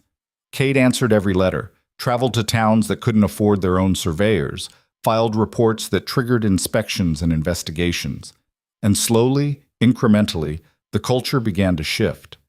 2 years after blowing up the Deep Canyon mine, Cade stood on the bank of Willow River watching children play in water that ran so clear you could see the stones on the bottom. Elena stood beside him, her hand in his, and they watched the town that had finally learned to value clean water over convenient lies. "You ever wonder what would have happened if you'd just walked away?" she asked. "If you'd taken my advice that day and disappeared into the mountains?" "Every day. And 300 people would have died, and Conrad Blackwood would still be poisoning towns across the territory, and those kids would be in hospital beds instead of playing in the river." Cade turned to face her. "I couldn't have lived with that. Even knowing what it would cost? Especially knowing what it would cost. Because if good people only stand up when it's safe and convenient, then the powerful win every time." Elena was quiet for a moment. Then, "I'm pregnant." Cade's breath caught. "What?" 3 months. Doc Winters confirmed it last week. She touched her stomach lightly. "I wanted to be sure before I told you." 1,000 thoughts crashed through Cade's mind. Fear and joy, and the terrifying responsibility of bringing a child into a world that was still dangerous, still corrupt, still full of people willing to sacrifice others for profit. But also a world where clean water flowed, where evidence mattered, where one person standing up had changed everything. "Are you—" Cade's voice failed him. "Scared? Absolutely. But also—" Elena smiled, and it transformed her entire face. "Also ready to build something new, to raise a child who knows the difference between what's legal and what's right, to make sure the next generation doesn't have to blow up mines to save lives." Cade pulled her close, and they stood together watching the river flow past, carrying clean water to the town they'd saved, and the future they were building one hard choice at a time. 3 years after his return, the territorial legislature passed the Merrick Water Protection Act, comprehensive regulations requiring independent testing of all water sources near industrial operations, with criminal penalties for executives who knowingly contaminated public water supplies. They invited Cade to the signing ceremony. He declined. "I'm not interested in political theater," he told the letter writer. "Just make sure the law has teeth and you enforce it. That's the only recognition I need." But he kept the newspaper clipping of the signing ceremony tucked into his journal next to the original water samples he'd collected from Copper Creek 3 years earlier. Evidence that one man's refusal to stay silent had changed an entire territory. 5 years after the Deep Canyon mine collapsed, Cade stood in the cemetery next to Charlie Denton's grave. The headstone had been replaced with something better, marble instead of wood, with an inscription that told the truth. Charles Denton, honest man, murdered for exposing corruption, 1838 to 1871. Cade laid a handful of wildflowers on the grave and stood in silence for a long moment. "We did it, Charlie," he said quietly. "Took longer than it should have, cost more than it needed to. But we got justice. For you. For everyone Conrad poisoned, for every person who's drinking clean water because we refused to give up." The wind moved through the cottonwood trees, and Cade imagined he could hear Charlie's voice, that easy laugh, that genuine friendship he'd taken for granted until it was gone. He walked back to where Elena waited with their daughter. Sarah, named for Charlie's widow, was 2 years old now, with her mother's dark hair and her father's stubborn jaw. She held up her arms, and Cade lifted her onto his shoulders. "Where are we going, Papa?" "Home. To check the river levels and test the water samples from last week's survey." "Can I help?" "You can always help." They walked through Ashford Creek as evening fell, past the cooperative mine that employed 60 families without poisoning anyone, past the rebuilt town square where a monument commemorated the citizens who stood against corruption, past houses where children played in yards and drank water that wouldn't kill them. It wasn't perfect. The town still struggled economically. Some families still blamed Cade for destroying the Deep Canyon mine. The reforms were constantly under threat from corporate interests trying to roll back protections. But the water ran clean. The evidence mattered. And children like Sarah were growing up in a world where people understood that protecting lives was worth more than protecting profits.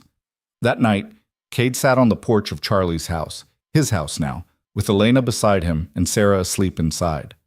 The river flowed past in the darkness, carrying clean water downstream to farms and towns and families who'd never know how close they'd come to disaster. "You ever regret it?" Elena asked. "Everything you sacrificed?" Cade thought about that, about the year in prison, the months as an outlaw, the town that had exiled him before finally understanding, about Charlie's death and Conrad's conviction and the long, hard work of changing a system that seemed unchangeable. "No," he said finally. "Because standing up when standing up needs doing, that's the only thing that ever really matters." Elena took his hand and they sat together watching stars emerge over the mountains, two people who'd survived poison and prison and the brutal cost of choosing principle over convenience. The water committee would meet tomorrow. Cade had surveys to file, reports to write, inspections to request. The work of protecting people never ended. But tonight, the river ran clean, and Cade Merrick, ranger, outlaw, prisoner, father, finally understood that sometimes saving lives meant losing everything, and sometimes losing everything was exactly what it took to build something worth keeping. The wind carried the scent of pine and clean water across Ashford Creek, and in the distance, children's laughter echoed through streets that had once been poisoned and were now finally free.